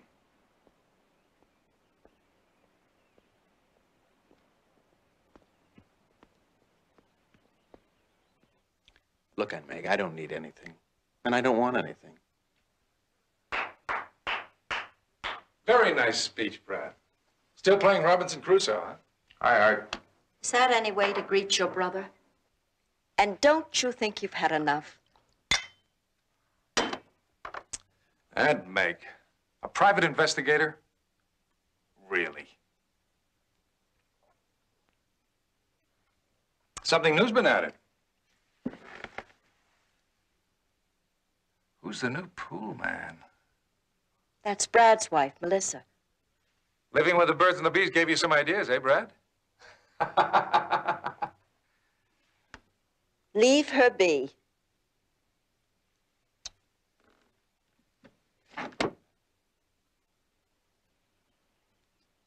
Don't worry about Melissa. She can take care of herself. Hello. Hello. Hello, hello, hello. I'm Melissa, Brad's wife. You must be, Bah! Art, the black sheep of the family.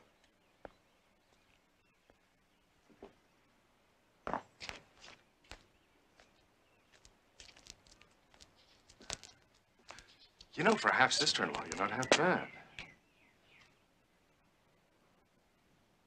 Hey, don't I know you? I don't think so. I'm sorry about your father. Sure. Your hair was different and you weren't wearing any jeans or anything like that. I think you've had a little too much to drink. We've never met before. We met in the Bahamas. They imported a whole group of pretty young things like you for the customers. You were the best one of the lot. I don't know what you're talking about. Now let go of me. Yes, you do, Melinda. My name is Melissa. I liked you, remember? I never heard those wedding bells you kept tinkling in my ear. But after you struck out with me, you kept pumping me about that shutterbug brother of mine back in Taos, didn't you? That's what you did. You changed your outfit. You went after him. I'm afraid that you're mistaken. There's nothing to be afraid of. This is great. Let's just say that your secret will be something that you and I share together.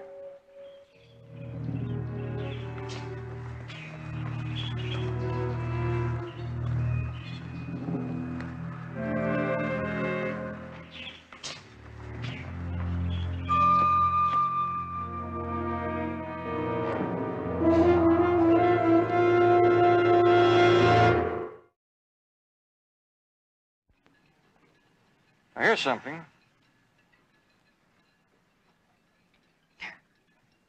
Sorry, Barnaby, that may be a brushstroke to you, but it looks like a sandwich to me.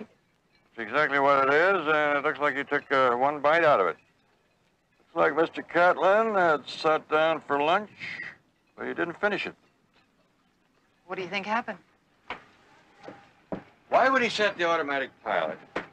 Come out here, start to eat his lunch, take one bite, and then suddenly decide to change course unless something or someone interrupts him? Barnaby, everyone said that when he left, he was alone. And he was alone when they found him. It's too much to believe that he would spin this wheel hard enough to override the automatic pilot, jibe the boat, and let the boom swing over here and kill him. I bet you $1 to a slice of salami that something interrupted his lunch. Meaning someone. Yeah, and the list can get pretty long. Let's start close to home. There's his son, Art Catlin, who said he was in Las Vegas when his father was killed. Why don't you check the hotels down there? Right, I can do that. And I have a license number. He has a female chauffeur. She ought to know something about his coming and going. Why don't you just ask him? Well, I don't like to let people study the questions too long before I hear the answers. To my dear sister Meg, whose faith in me has already made her a wealthy woman, I leave only my best wishes for a long life and good health. She already has everything else that money can buy.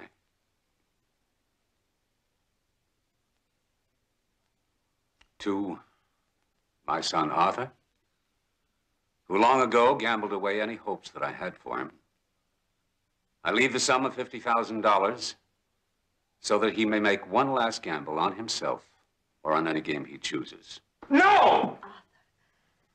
Pompous, self-righteous. Arthur, be quiet, please. Well, except for that bequest and 2 other small gifts to charities, the entire estate and interest in Catlin Industries is left to you, Bradley. All right. Bradley, let go.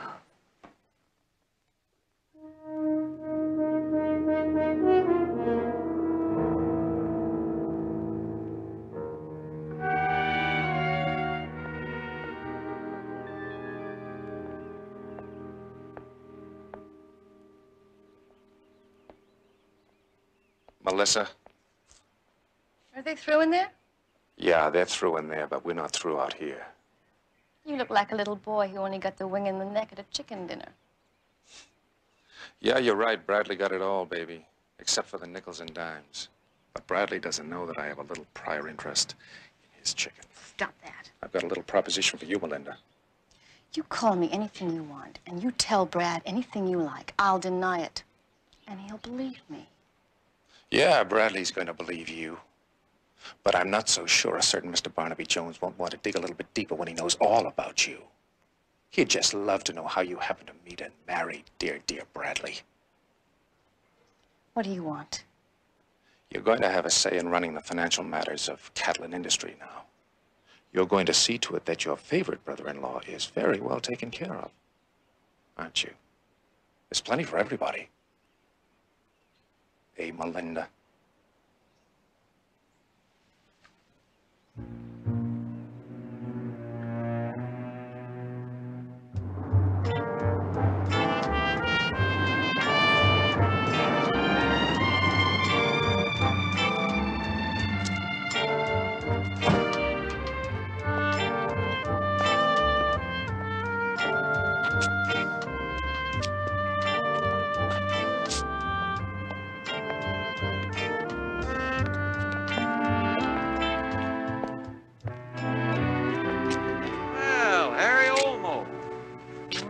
Barnaby Jones. How's the Sherlocking going these days? Oh, so-so. How's the Sherlocking? Of course, our percentage is not nearly as good as in collecting. How's everything in Vegas? You know me, Barnaby. Las Vegas is just another town in Nevada to me. Sorry, gotta run. See you around, Harry. Harry Olmo is a friend. What business is it of yours anyway? Harry can't afford friends. He's a collector for gambling spots halfway around the world. Well, you know what? I don't have to tell a private investigator anything. So why don't you just leave while it's still nothing to nothing? Over at the Catlin house, I got the impression that Art owed somebody. Harry is a collector. That's not nothing to nothing, that's 2 and 2. So Art gambles. Everybody knows that. And everybody knows he's got credit. All over. He had credit. I talked to his aunt a couple of hours ago. Arthur didn't inherit enough money to finance a lifetime career at the tables. Oh, yeah? That's not the way I heard it. Well, it must be the way Harry heard it, or he would have left here with a bigger smile on his face. Hey, wait a minute. All Harry Olmo has to know is that he's going to get his money. I'm a little harder to please. I want to know how. Why are you asking me? Ask him. I suppose you were up there in Las Vegas, watching him gamble away his inheritance during his own father's funeral? He didn't know such a thing. He was right here. Because we had a party going, a 4-day swinging party. How about the afternoon his father died, the 7th? Was he here then? You get out of here. No! Better think about it, Junie. The district attorney will be asking that question. Only he'll want an answer.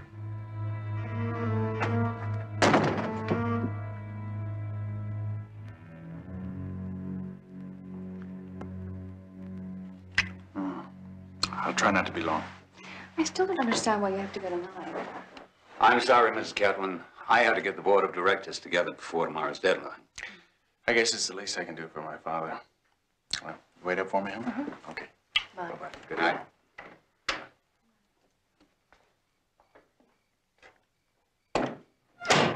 I'll see you to tomorrow's menu.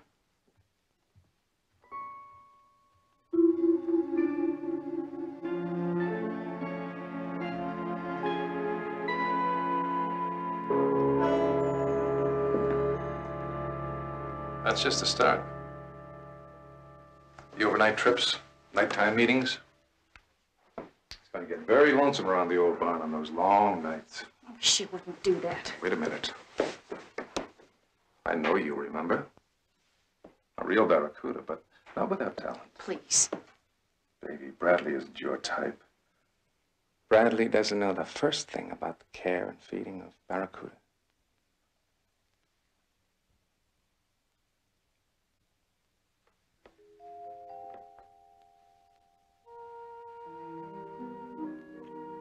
Are you crazy? The old girls are in the house all the time. Auntie a very heavy sleeper. I know a place that's nice and cozy. Why don't you drive down the road and wait for me? Well, you wouldn't be just trying to get rid of me, would you? No. Now go on. I'll go up to my room, then I'll sneak down the stairs off the balcony. Yeah, that's the Melinda I remember.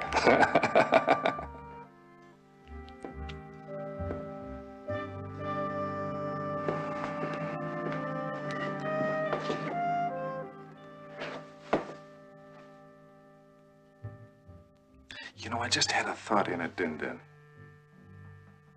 I looked at you and I said to myself, I wonder if she could have knocked off the old man herself. Wouldn't put it past her. If you're that far gone in the brandy, you're not going to be much fun, darling. Don't worry about me, baby. Just down the road. I'll be waiting.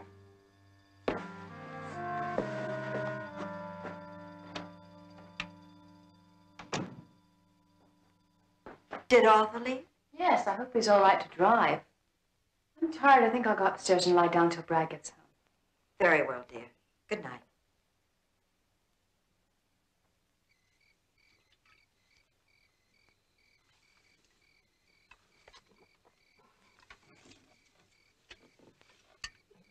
You're right on time, Contessa. I'll drive.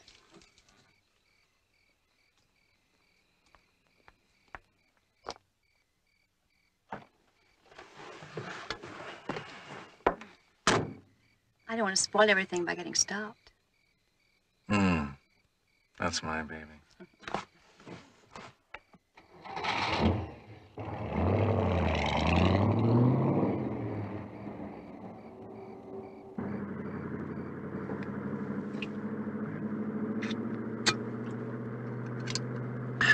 I've got the feeling that this is going to be the start of a beautiful relationship.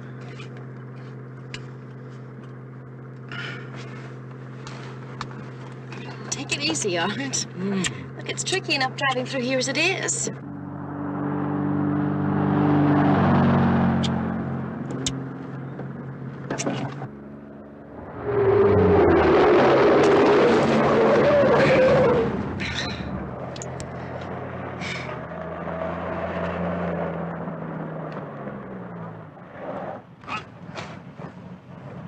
You better get out and take a look. Forget it. Let's go. I'll have it checked tomorrow. No, better check the headlight. The police will stop us if the light's out.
Man, you've really got to be born with a death wish to drive this canyon under the influence. You think he was thrown clear of the car? Looks like it.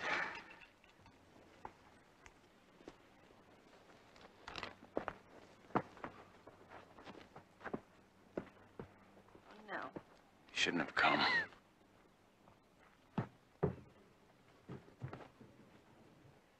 I knew Arthur had been drinking, but I didn't know he was that drunk. There's no way of actually telling what really happened. Suicide. Wanted that money so bad, couldn't see himself living without it. Well, now, there isn't any evidence of that, Mr. Catlin. Sure there is. I've seen it all my life. Should have known. I would have given it to him, all of it. What good is it anyway? How can you say that, Brad? I mean, you don't know this could have happened anyway. Then everything would have ended up no use to anyone. One last gamble. Huh. Isn't that what the will said?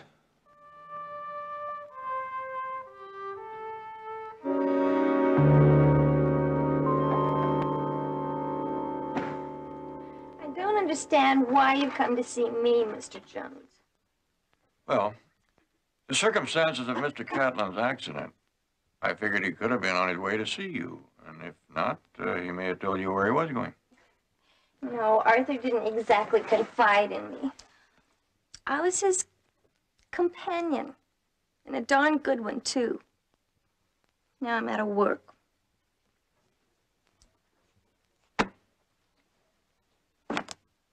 You were fond of Art Catlin. That's a jerky word. Fond is for teddy bears. He was a habit, okay? There's bad and there's worse. At least he wasn't worse. Yeah, I guess I was fond of him. Where'd you meet Arthur? In the Bahamas. I was working as a lounge photographer in a spot down there. Among other things, you don't have to look at me like I invented sin or something.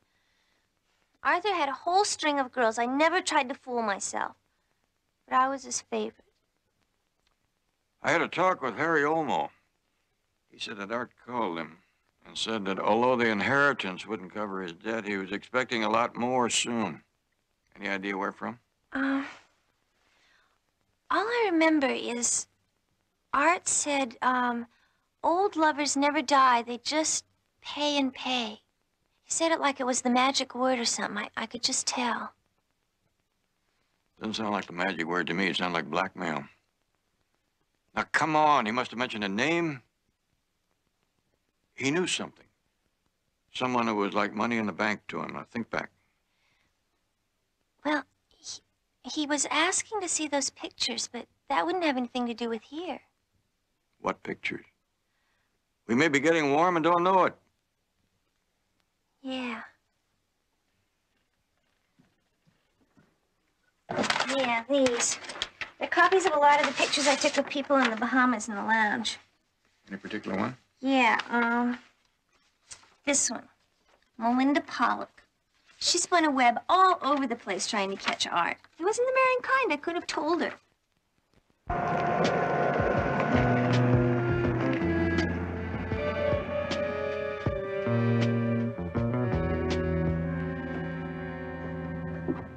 Hi. Hi, honey.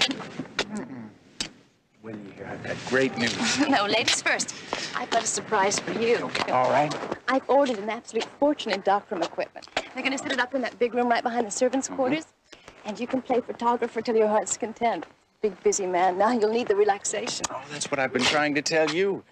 I'm no longer a busy man. I've decided to chuck the whole thing. What? After 2 meetings with the board of directors, I'm already strangling. So I decided to turn it over to somebody else. Slow down. You're not making any sense. It's the first sense I've made in days. I've already talked to Lyle Stranton, and he's going to start setting it up first thing on Monday when he gets back from New York. Set what up? The Catlin Foundation. I'm going to put the Catlin fortune to work. A board will manage Catlin Industries using the profits from all that money where it'll do the most good. Brad, you can't just... But I can do it. Oh, Aunt Meg can have the house if she wants it, but the rest is all going to be put to work for the people who need it the most. I've never been any good at handling money, and now I don't have to handle a dollar of it. What's wrong? It's just such a shock. I mean, your father wanted you to. But what good did it do my father? He's dead. And Art's dead. And if I have to sit through another board of directors meeting, I'll be dead. Well... We have to live our own lives, Melissa. We agreed on that when we got married. And I'm not going to let you down. So why don't you pack up the camper and we'll get back where we belong. Yes, of course, darling. Whatever you say. Just so long as I'm with you.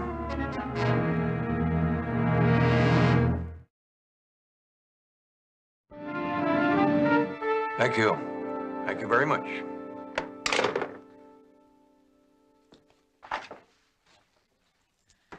Well, what's the verdict from Taos, New Mexico? Melissa Morgan arrived in Taos 1 year ago, and by the strangest coincidence enrolled in the same photographic class as Bradley Catlin, or Frederick, as he called himself then. Photographic class? Yes, it was an 8-week course conducted by a famous nature photographer. And nature took its course. Nature isn't quite that natural. Because 2 months earlier, Melinda Pollock had tried to get brother Art Catlin to tumble for her in the Bahamas. She gets around. Driver's license issued to Melinda Pollock shows her last address, Orlando, Florida. The owner of the building at that address said that she was a swimmer with a water ballet group at Undersea Gardens. Barnaby, are you sure it's the same girl? Darken the hair, take away the makeup, earrings, and swinging Melinda becomes Sweet Melissa. Oh, you're quite an artist. Not half the artist that Sweet Melissa seems to be. Quick change con artist who strikes out with brother Art, but not before she finds out he has a brother who is roughing it in Taos. Bradley. But she has a problem. Little does she know that Bradley will not touch his father's money with a 10-foot pole. You think she tried to get money out of R.B. Catlin on her own? Didn't you say she was a professional swimmer? Barnaby, you're not saying she killed him? I don't know. 30, 40 minutes, she's ashore, then all she has to do is wait for the inheritance. Wait and worry a little. She must have known that she'd have to meet Art Catlin again. Yes, and if he did recognize her, that might explain why he was so confident about getting more money. Well, what can you do? There's one thing I have to do in a hurry. I have to have a quick, quiet talk with Bradley Catlin.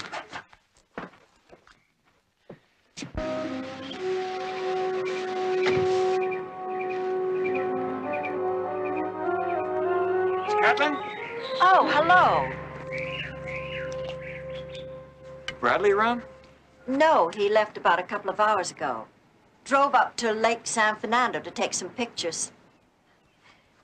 Never could understand that boy, wanting to look at the world through a viewfinder. Now, maybe I do. Maybe that's why he wants to give it all away. It's coming a little too fast for me. Give all what away? Everything. Everything that has the Catlin brand on it. He's having Lyle Stratton start the whole thing in motion Monday. A foundation for worldwide charities or something like that. Well, how did his wife take that little piece of news? All right, I guess.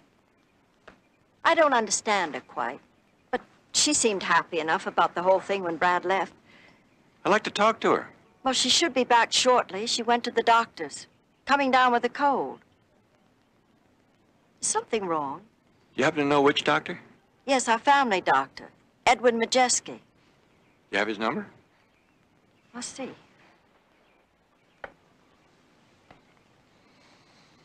Hello? I'm trying to locate Melissa Catlin. Is she in your office now? Why has she been there? I see. Well, thank you very much. I'm sorry to have bothered you. She isn't there? She had an appointment, but she didn't keep it. That's strange. She said she was going. Where did you say that Bradley was taking these pictures? Somewhere up around Lake San Fernando.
all right? Yeah, I'm all right. Wait here.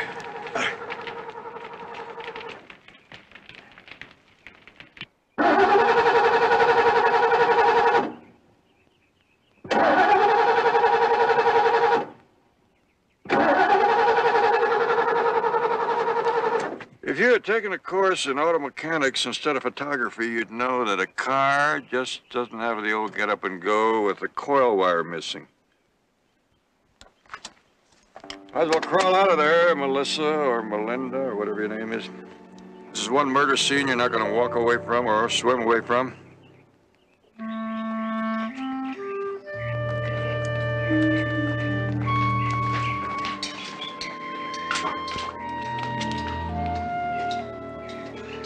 Mr. Jones, I'd like to talk to her. Well, come on.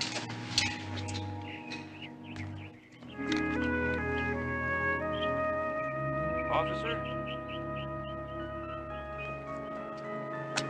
You'd like to talk to her?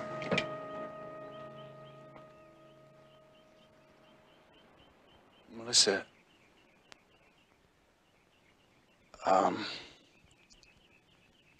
If you just told me how important that money was to you.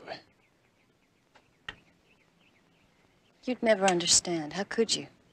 You were born rich. You lived rich. You were so rich you didn't even want the money. I've never had anything my whole life. But was it worth killing 2 people? I'd have sold my soul for it.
Barnaby Jones, starring Buddy Ebsen, also starring Lee Merriweather, with guest stars Mitchell Ryan, Jacqueline Scott, James Callahan, Robert Mandan, John Carter. Tonight's episode, Counterfall.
May I help you?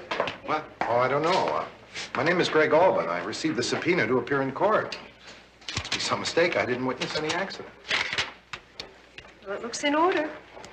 There is some mistake. I'm afraid you'll have to explain it to the court. No, you don't understand. I'll check on it. You sit right over there. I'll call you.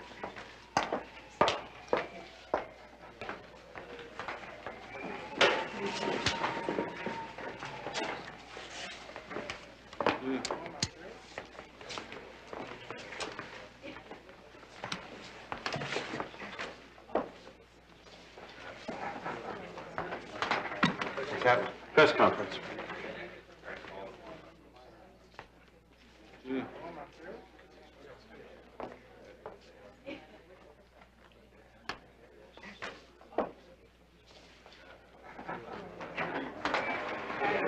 All right, ladies and gentlemen, if you'll have your questions ready. Judge Lennox has a full docket. He can only give you 5 minutes. Your Honor? All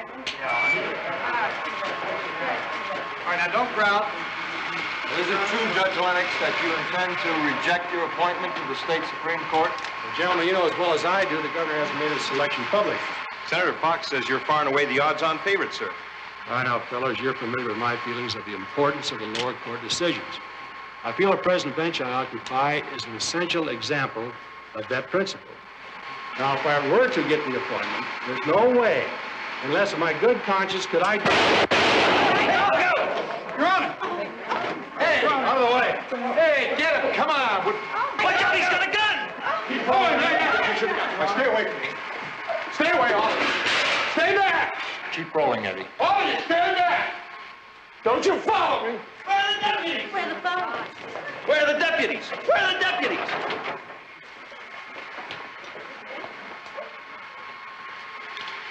He's gone. He's dead. Get it done to a fall. Thank God.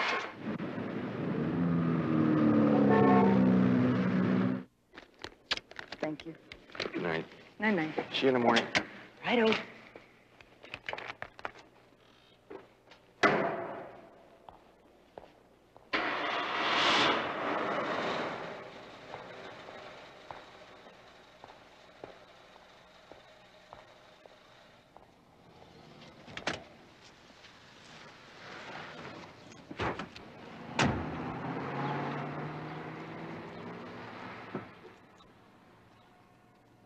Don't move. You can count on it. Where's your gun? Easy. All right, now your wallet. Whatever you find in there isn't gonna make it all worthwhile. All right, stay where you are.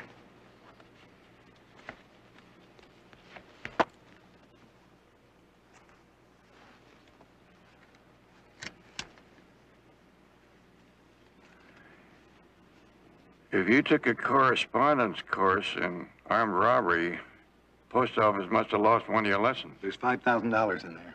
Yeah, I see it. What's it for? My name is Greg Albin, and I want you to find out who murdered me today. I think you've got it backwards. On the 5 o'clock news, I saw you murder Judge Lennox today. That's what you think you saw. But my life ended in that courthouse today. Smartest thing you can do is turn yourself into the police. I've been in jail once. They'll never believe me. Not after the way I was set up. I was framed. The APB they've got out on you says you're armed and dangerous. They'll take you, alive or dead. It doesn't matter. Unless someone can help me, it's all over for me anyway. But I want you to find out who pulled that trigger. I'll need more information on this. Look, I've heard about you, Mr. Jones. Now, I've risked my life for these few minutes here. Please find out. Please. For my wife and for my kids, I'm not a murderer. Somebody's got to believe that. All right, don't move.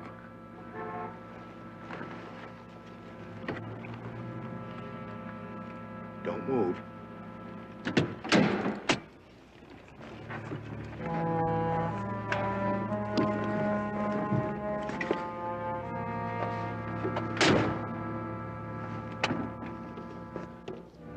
keys.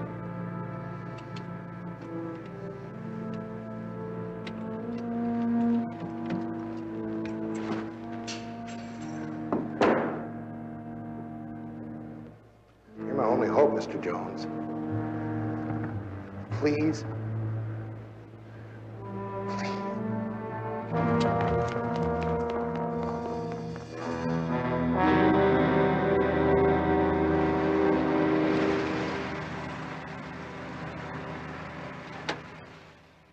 You close the door, darling. Close it hard.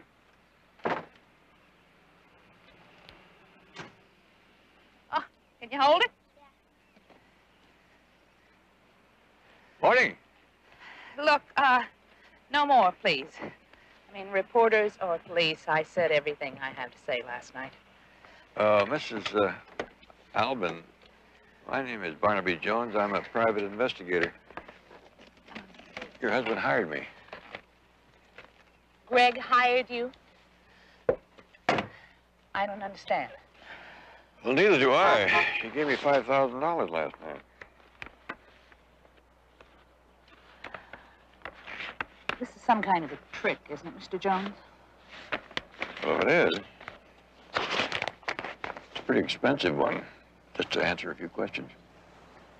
What do you want to know? Did you mention Judge Lennox? He told me he'd been behind bars. It was Judge Lennox who put him there. Were you married at the time? Greg escaped from prison about a year before we met. He was innocent then, and I believe he still is. Well, if he's innocent, he ought to turn himself over to the authorities. I don't know where he is. And if I did, I wouldn't... Mrs. Albin, this case has had a lot of exposure. The police will probably find him within a matter of hours. The way he talked last night, he didn't intend to be taken alive. Oh, no. Doesn't have to end this way. You can help him? Well, that's what he hired me for, but I can't help him unless I can find him. Don't do that, darling. Please.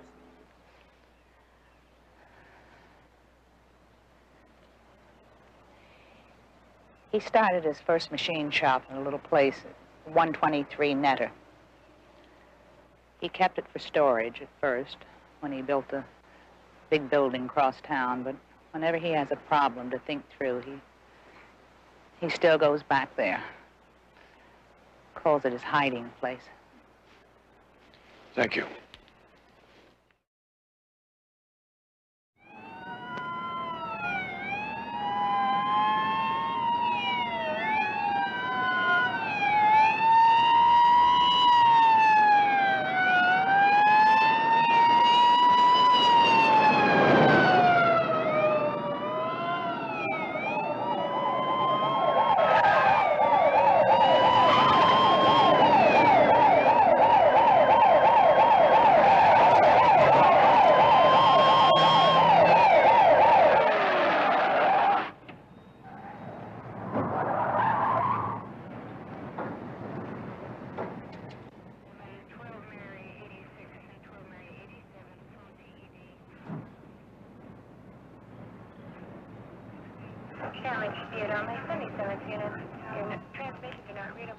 What the devil are you doing here, Barnaby?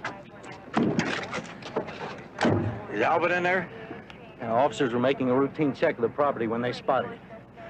Now, two of you guys go around in that alley there. Cover that. That way.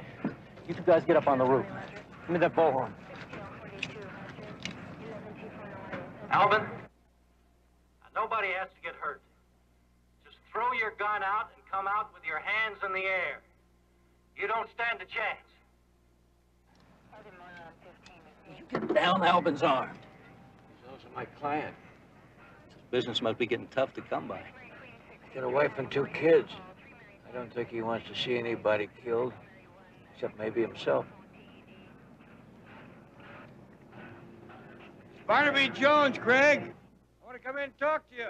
There's nothing to talk about now, Mr. Jones. Change things.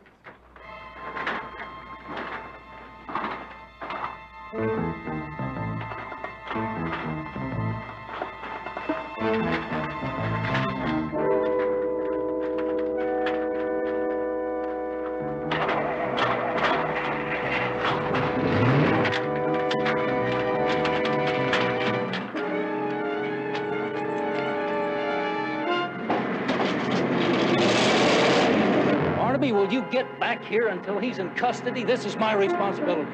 Just trying to keep a big mistake from happening. He made the mistake when he killed Judge Lennox. Now, will you get back here? I don't want anybody else hurt.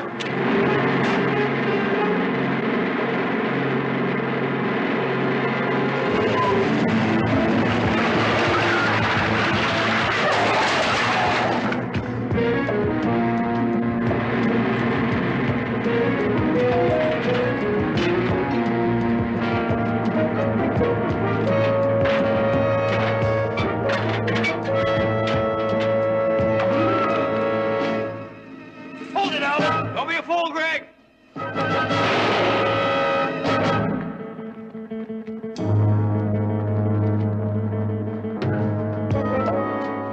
Get an ambulance out here on the double. He'll need it. He's in bad shape. I had no choice, Barnaby. Yeah, I know. Strange thing about him, he didn't think he did either.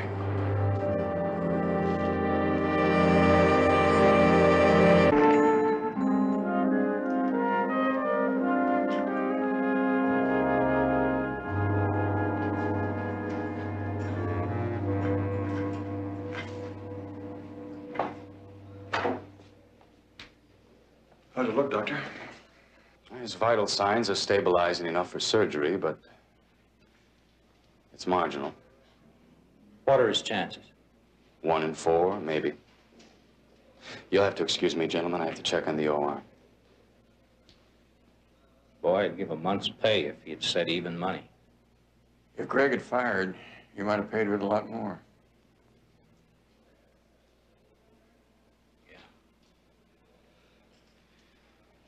I better call in.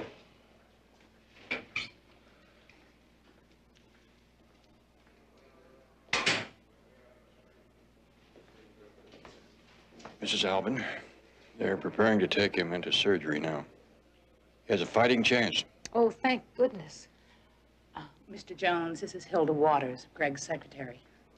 Miss Waters. Mr. Jones, Mr. Albin is a very fine man. And those terrible things they're saying about him are just not true. Miss Waters, is there any reason for Mr. Albin to have been upset yesterday? Was there any trouble at the office? No, sir. Why, he had a smile for everyone. He's the nicest man I've ever worked for. Is there any explanation for his going down to the courthouse yesterday? Why, to answer the subpoena. What subpoena? A man delivered it just before closing, the day before yesterday. Did you see the man? No. But the subpoena said that Mr. Albin was to appear as a witness at 9 o'clock yesterday morning. Betty, would you check that out? Certainly. The court clerk's office is still open. I can just make it. Barnaby? Excuse me. Ballistics just checked the gun. It's the same weapon that killed Judge Lennox. Are you certain?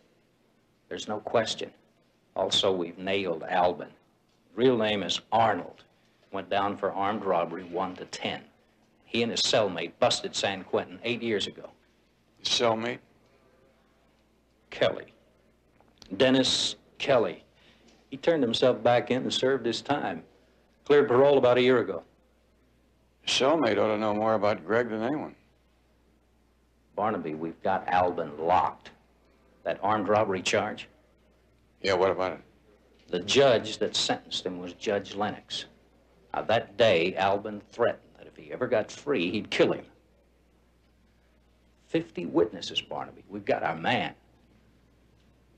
Maybe, Lieutenant. But until I tie up some loose ends, I've still got a client.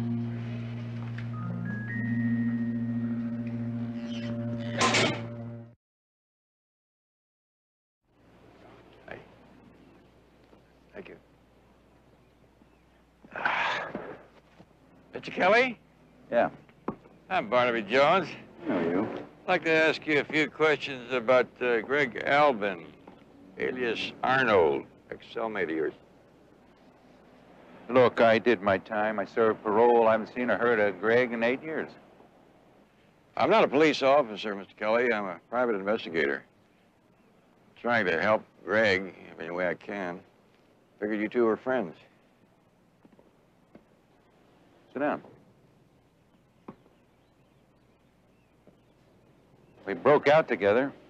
Can't get much closer than that. But you went back. Yeah, I got scared. Now, the same thing that finally happened to Greg. How's he doing? Not too well. He claims that he was innocent of that armed robbery charge. I was the only guilty man ever in San Quentin, Mr. Jones. Did he ever talk to you about Judge Lennox? The hanging judge? I'll pass on that. He's the judge that sentenced you, isn't he? No, I was luckier. I wasn't straight with you just now. I saw Greg about 6 months after I got out. Did he still maintain he was innocent? Yeah, like always. But Lennox, no, he never got over that hang-up. Even the last time I saw him. When was that? About a month ago. It was like he was right back in that cell block. Lennox was an obsession with him. He wanted him dead, Mr. Jones. Help! Oh, excuse me. I got it. Come on, honey. Mr. Jones, this is my fiancée, Miss Whitley. How do you do? How would you like to dive into a nice, cool daiquiri, Mr. Jones? Only take a second. Well, thank you, but all my daiquiris come straight from the dairy. Nice to meet you. Mr. Kelly? Mr. Jones? Craig's wife and kids, if they need anything, money, anything, let me know. Thank you. I'll bear that in mind.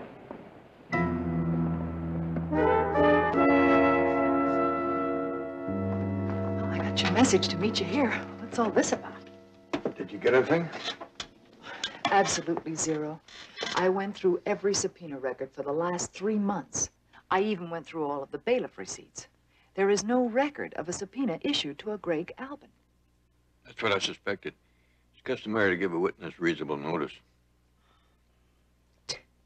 You made me go through all that work for nothing.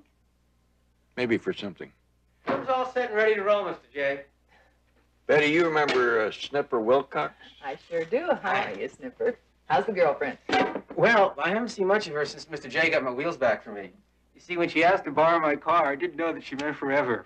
You ready, Mr. J? Anytime. Roll it, Harry.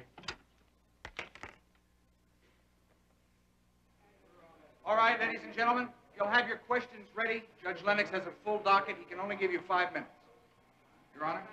All right, now don't crowd. Is it true, Judge Lennox, that you intend to reject your appointment to the state Supreme Court? Gentlemen, you know as well as I do the governor hasn't made his selection public.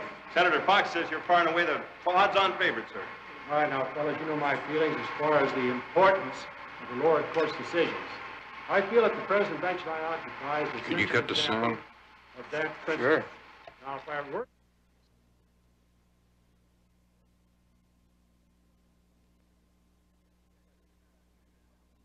Yeah, it's just about here that Albin fires.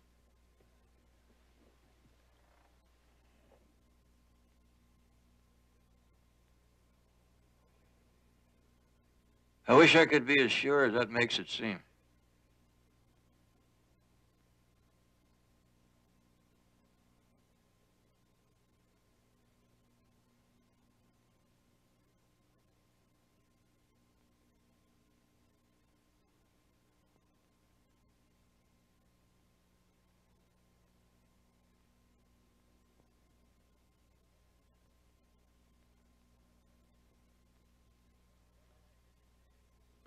Well, that's it, Mr. J. Didn't I see another cameraman at that press conference? Any chance of getting his footage? Yeah, maybe. I'll take a few phone calls. I'd appreciate it. You got it. Call me when you get the other film. Absolutely.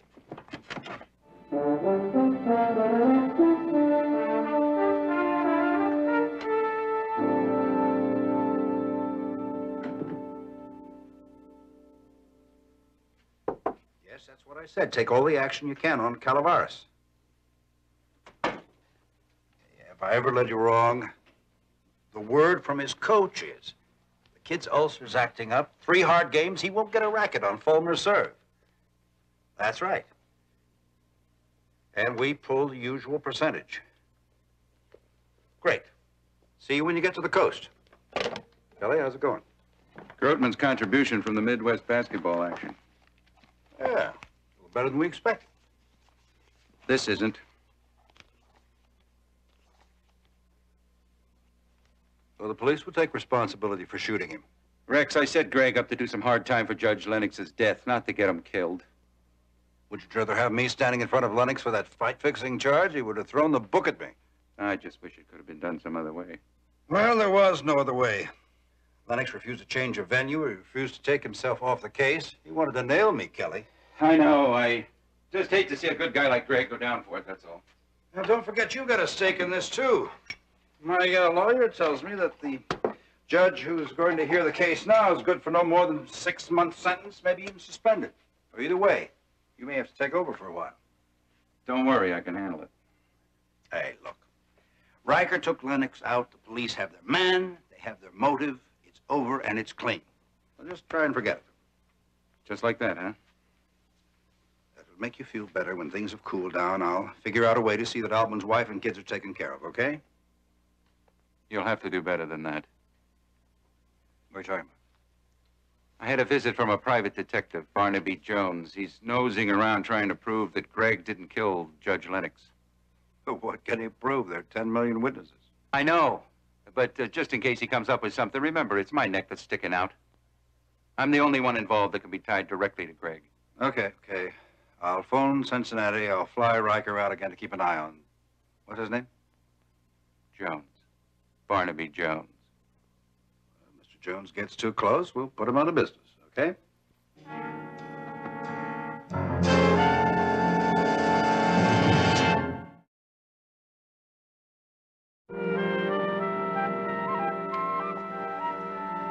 See you where we'll be in about 5 minutes.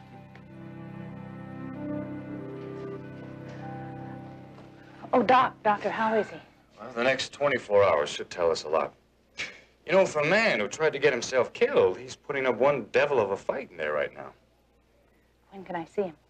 As soon as we set up the monitors, we'll move him into his room. It shouldn't be more than a half an hour. If you'd like to, I could hold these questions.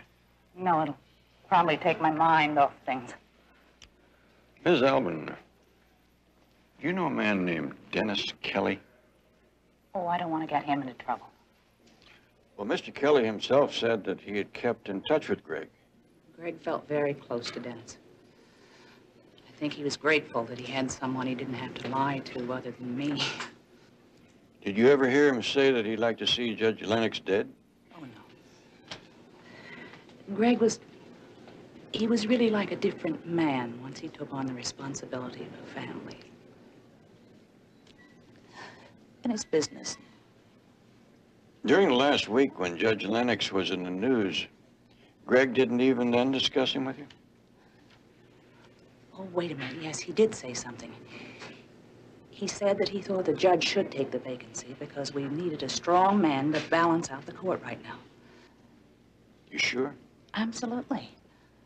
He said that he thought the judge was a fair man. That he was wrong in Greg's case, but there was a difference between being wrong and being fair.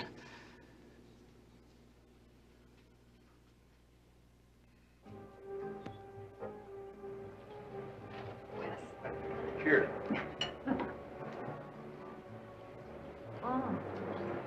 Oh, Gracias.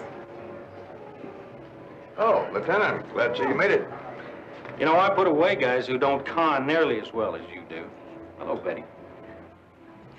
Inés, tres más, una más, número, One more number 3.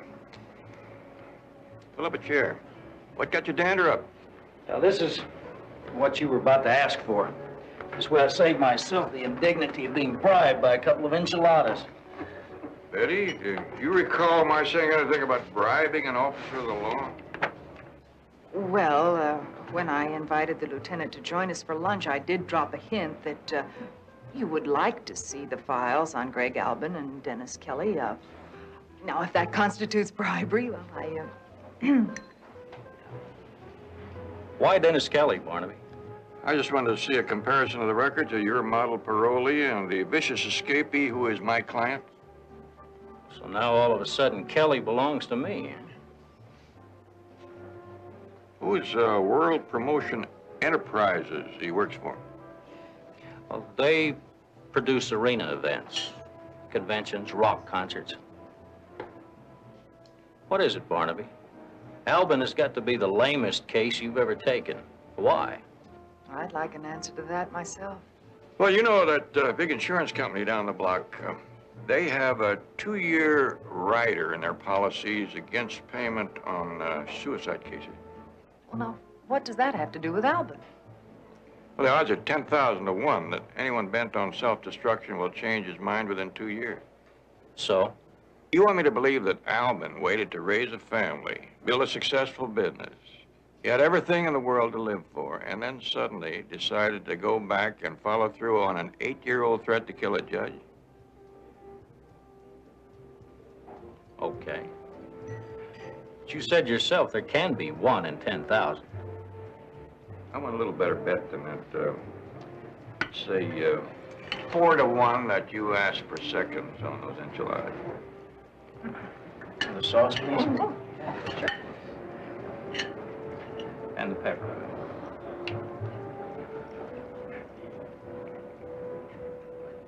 Yeah, Turner. Don't worry, I'm with them. I'll wait for your signal.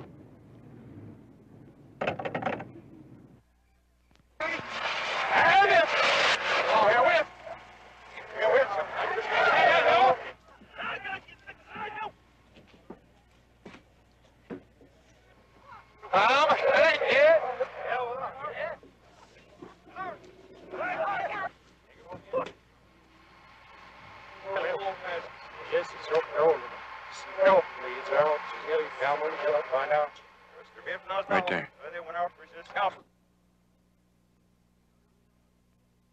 You know these fellas? Well, most of them. We all work the same street. The guy in the dark blue suit and the mustache, you know him? No. Why him? He's in the area the shots came from, and he's the only one with his hands free. All the rest of them are holding mics or notepads. You mean other than Albin? Hey, Mr. J, you mean you really think that one of these guys shot Lennox? Hey, would you close that door? We're working in here. Hey, come on. I'll get it, Snoopy. Thanks.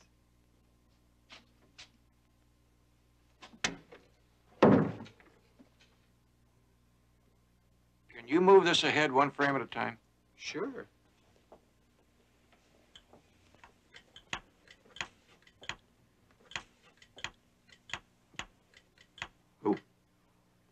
Now, in all the confusion, the man in a dark blue suit is the only one who moved directly to Albin, where the shots are supposed to have come from. Could I have this piece of film? No sooner said than done.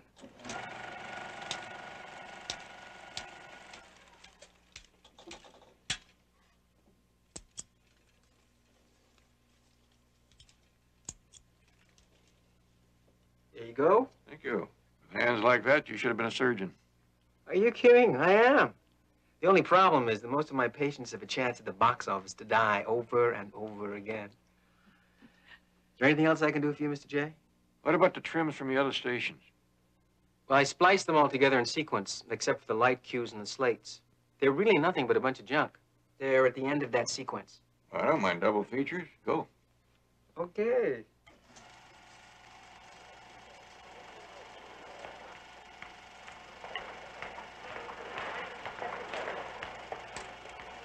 As I said, it's nothing but a bunch of junk.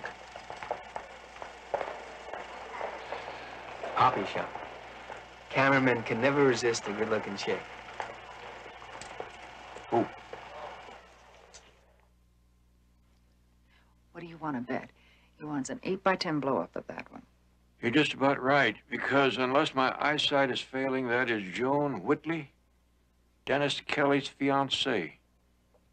Snipper, get your scissors. Got him.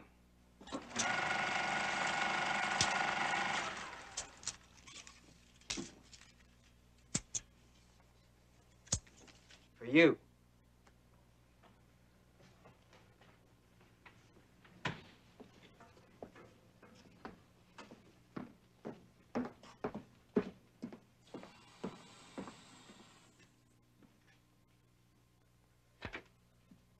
Thanks, Snipper. That's one I owe you. Anytime, Mr. J. Bye, Betty. Bye-bye, Snipper.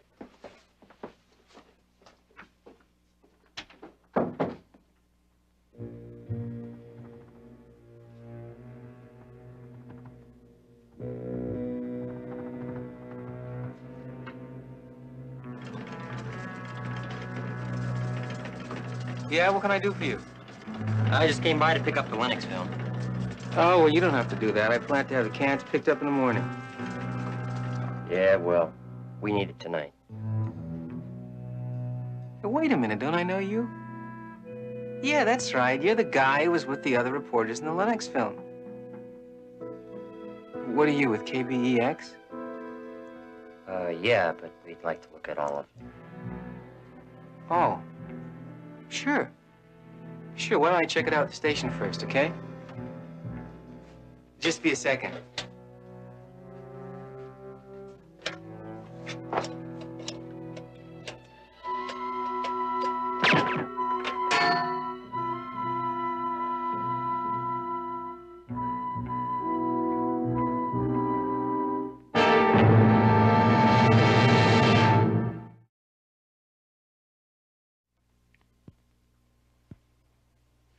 Barnaby, sometimes I'm not sure whether I should be on the city's payroll or yours. What's the difference as long as the work gets done? Betty, would you get the lights? Oh,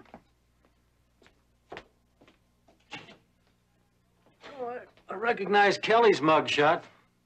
Who's this? Joan Whitley, Kelly's fiancée. I don't get it.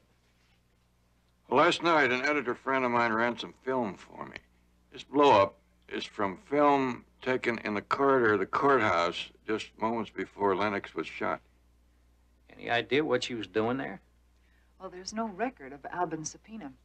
Barnaby thinks that she was used to make Albin think that it was legitimate.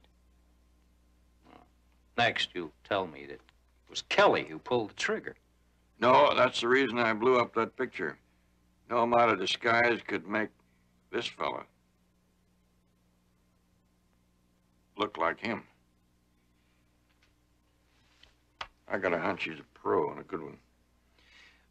Well, you do plan to tell me why you think this fella's the one that hit Lennox. In analyzing the film, he is the only one that could have pulled the trigger and have a chance to plant the gun on Albin. Recognize him? I don't know. If there was no mustache and the hair was just a little lighter, I've had flyers on a guy named Riker out of Cincinnati. Professional killer? No, no convictions. They just send us an alert when they think he might be headed this way, but I can't be sure.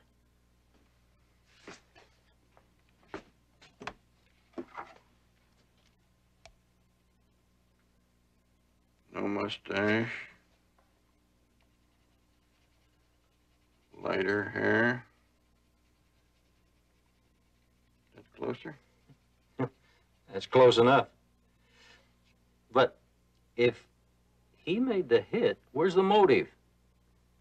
Now, Lieutenant, I'm not going to tie this up in as neat a package as they did on Albin. Barnaby, that was the television station. When they went to send the film out this morning, it was missing. Did they check Wilcox?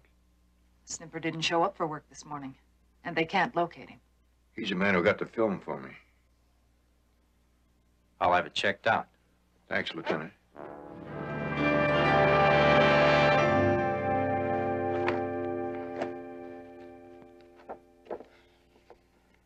Mr. Jones, I know who killed Judge Lennox. I was there. I saw it. It must seem that way, Mr. Byrne, but hypothetically, was there anyone else who might have had a motive? No, nobody. Judge Lennox had the best rehabilitation record in the state. And how did he get his reputation as a hanging judge?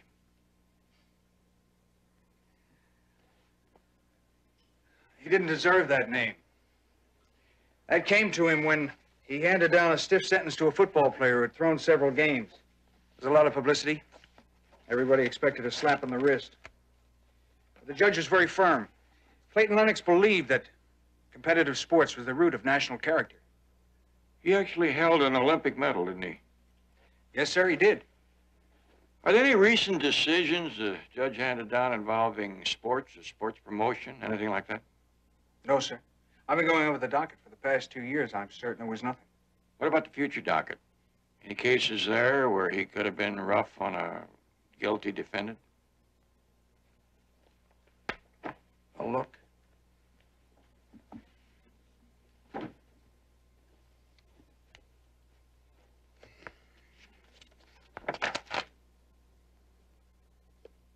Here's something. The People versus Rex Turner. Does that have anything to do with sports? This man Turner is under indictment for attempting to fix a state welterweight title fight. By any coincidence, does Mr. Turner have any connection with World Promotion Enterprises? As a matter of fact, he's president of the company. I remember that because his attorneys tried very hard to get the case taken off Judge Lennox's docket. It's off now, isn't it?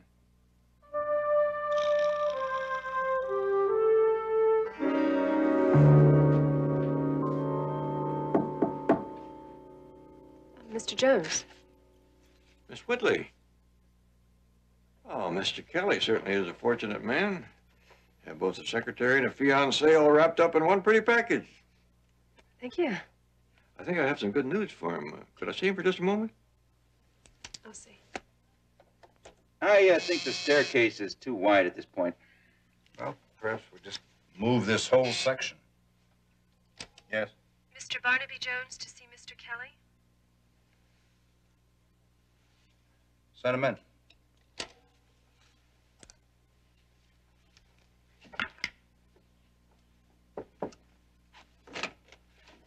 Ah, Mr. Jones. Mr. Kelly. Come right in. This is our president, Rex Turner. Barnaby Jones. You do. I know you'll be happy to learn that the doctors tell me that Greg has a better than 50-50 chance of making it. Oh, that is good news. But he faces the rest of his life in prison. Maybe not. That is, if you can help me. Is this man an employee of yours? Well, I don't believe so. Who is it? I believe his name is Riker. And it could just be that he is the man who murdered Judge Lennox. Oh, come, Mr. Jones, that's a bit of a reach, isn't it? Not really. You see, that picture is blown up from some film taken in the courtroom corridor the morning Judge Lennox was killed. I have another picture of Miss Whitley, taken at the same place, same time. Well, that's a very good likeness. But that's not me. No, couldn't be. Joan was here all that morning. You may have to prove that, Miss Whitley. She can. But your implication that this photo was genuine will have to be proved. Otherwise, I won't allow you to intimidate one of my employees. Do you have that film? Funny. That sounds like a question you already have the answer to.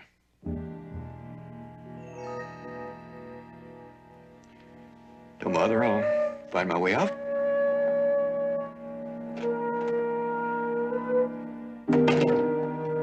Get Riker on his car phone.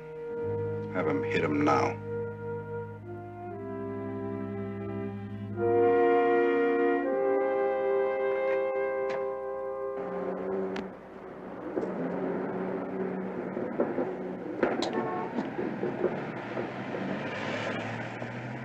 Well, what'd you find out? Afraid I'm losing my touch. It'd take a snake and 6 pounds of dynamite to shake that bunch. Do you think you could be wrong? Oh, what troubles me is how they can stay so cool when they know I'm so close.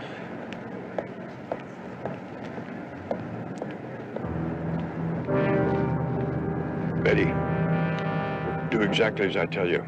What is it? That's Riker behind us.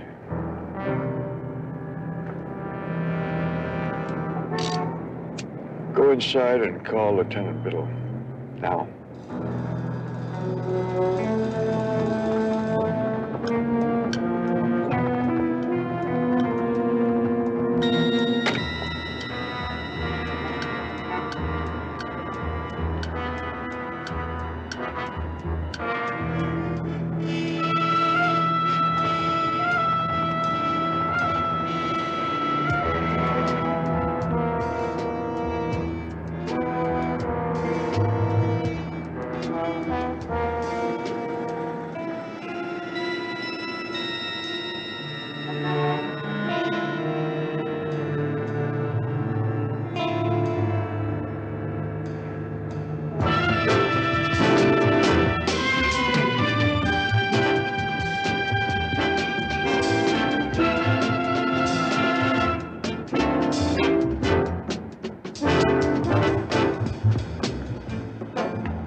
Riker. There's one contract you should have let Turner put out for bids.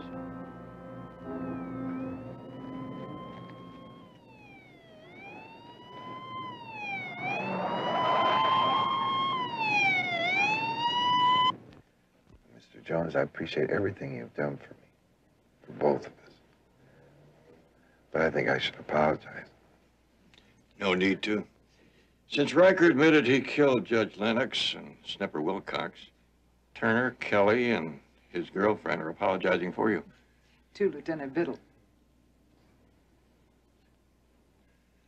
Betty, let's you and I get out of here and leave Mr. and Mrs. Albin a little time to themselves. Thank you for everything. Both of you. Oh, by the way, I have a lawyer friend who said in view of your record and all you've been through, and the fact it's been in the paper and all, the governor might have a sympathetic ear for a pardon. That's too much to even wish for. I don't know. My mother always used to say, wishes come true for good people. You both qualify. Thank you very much.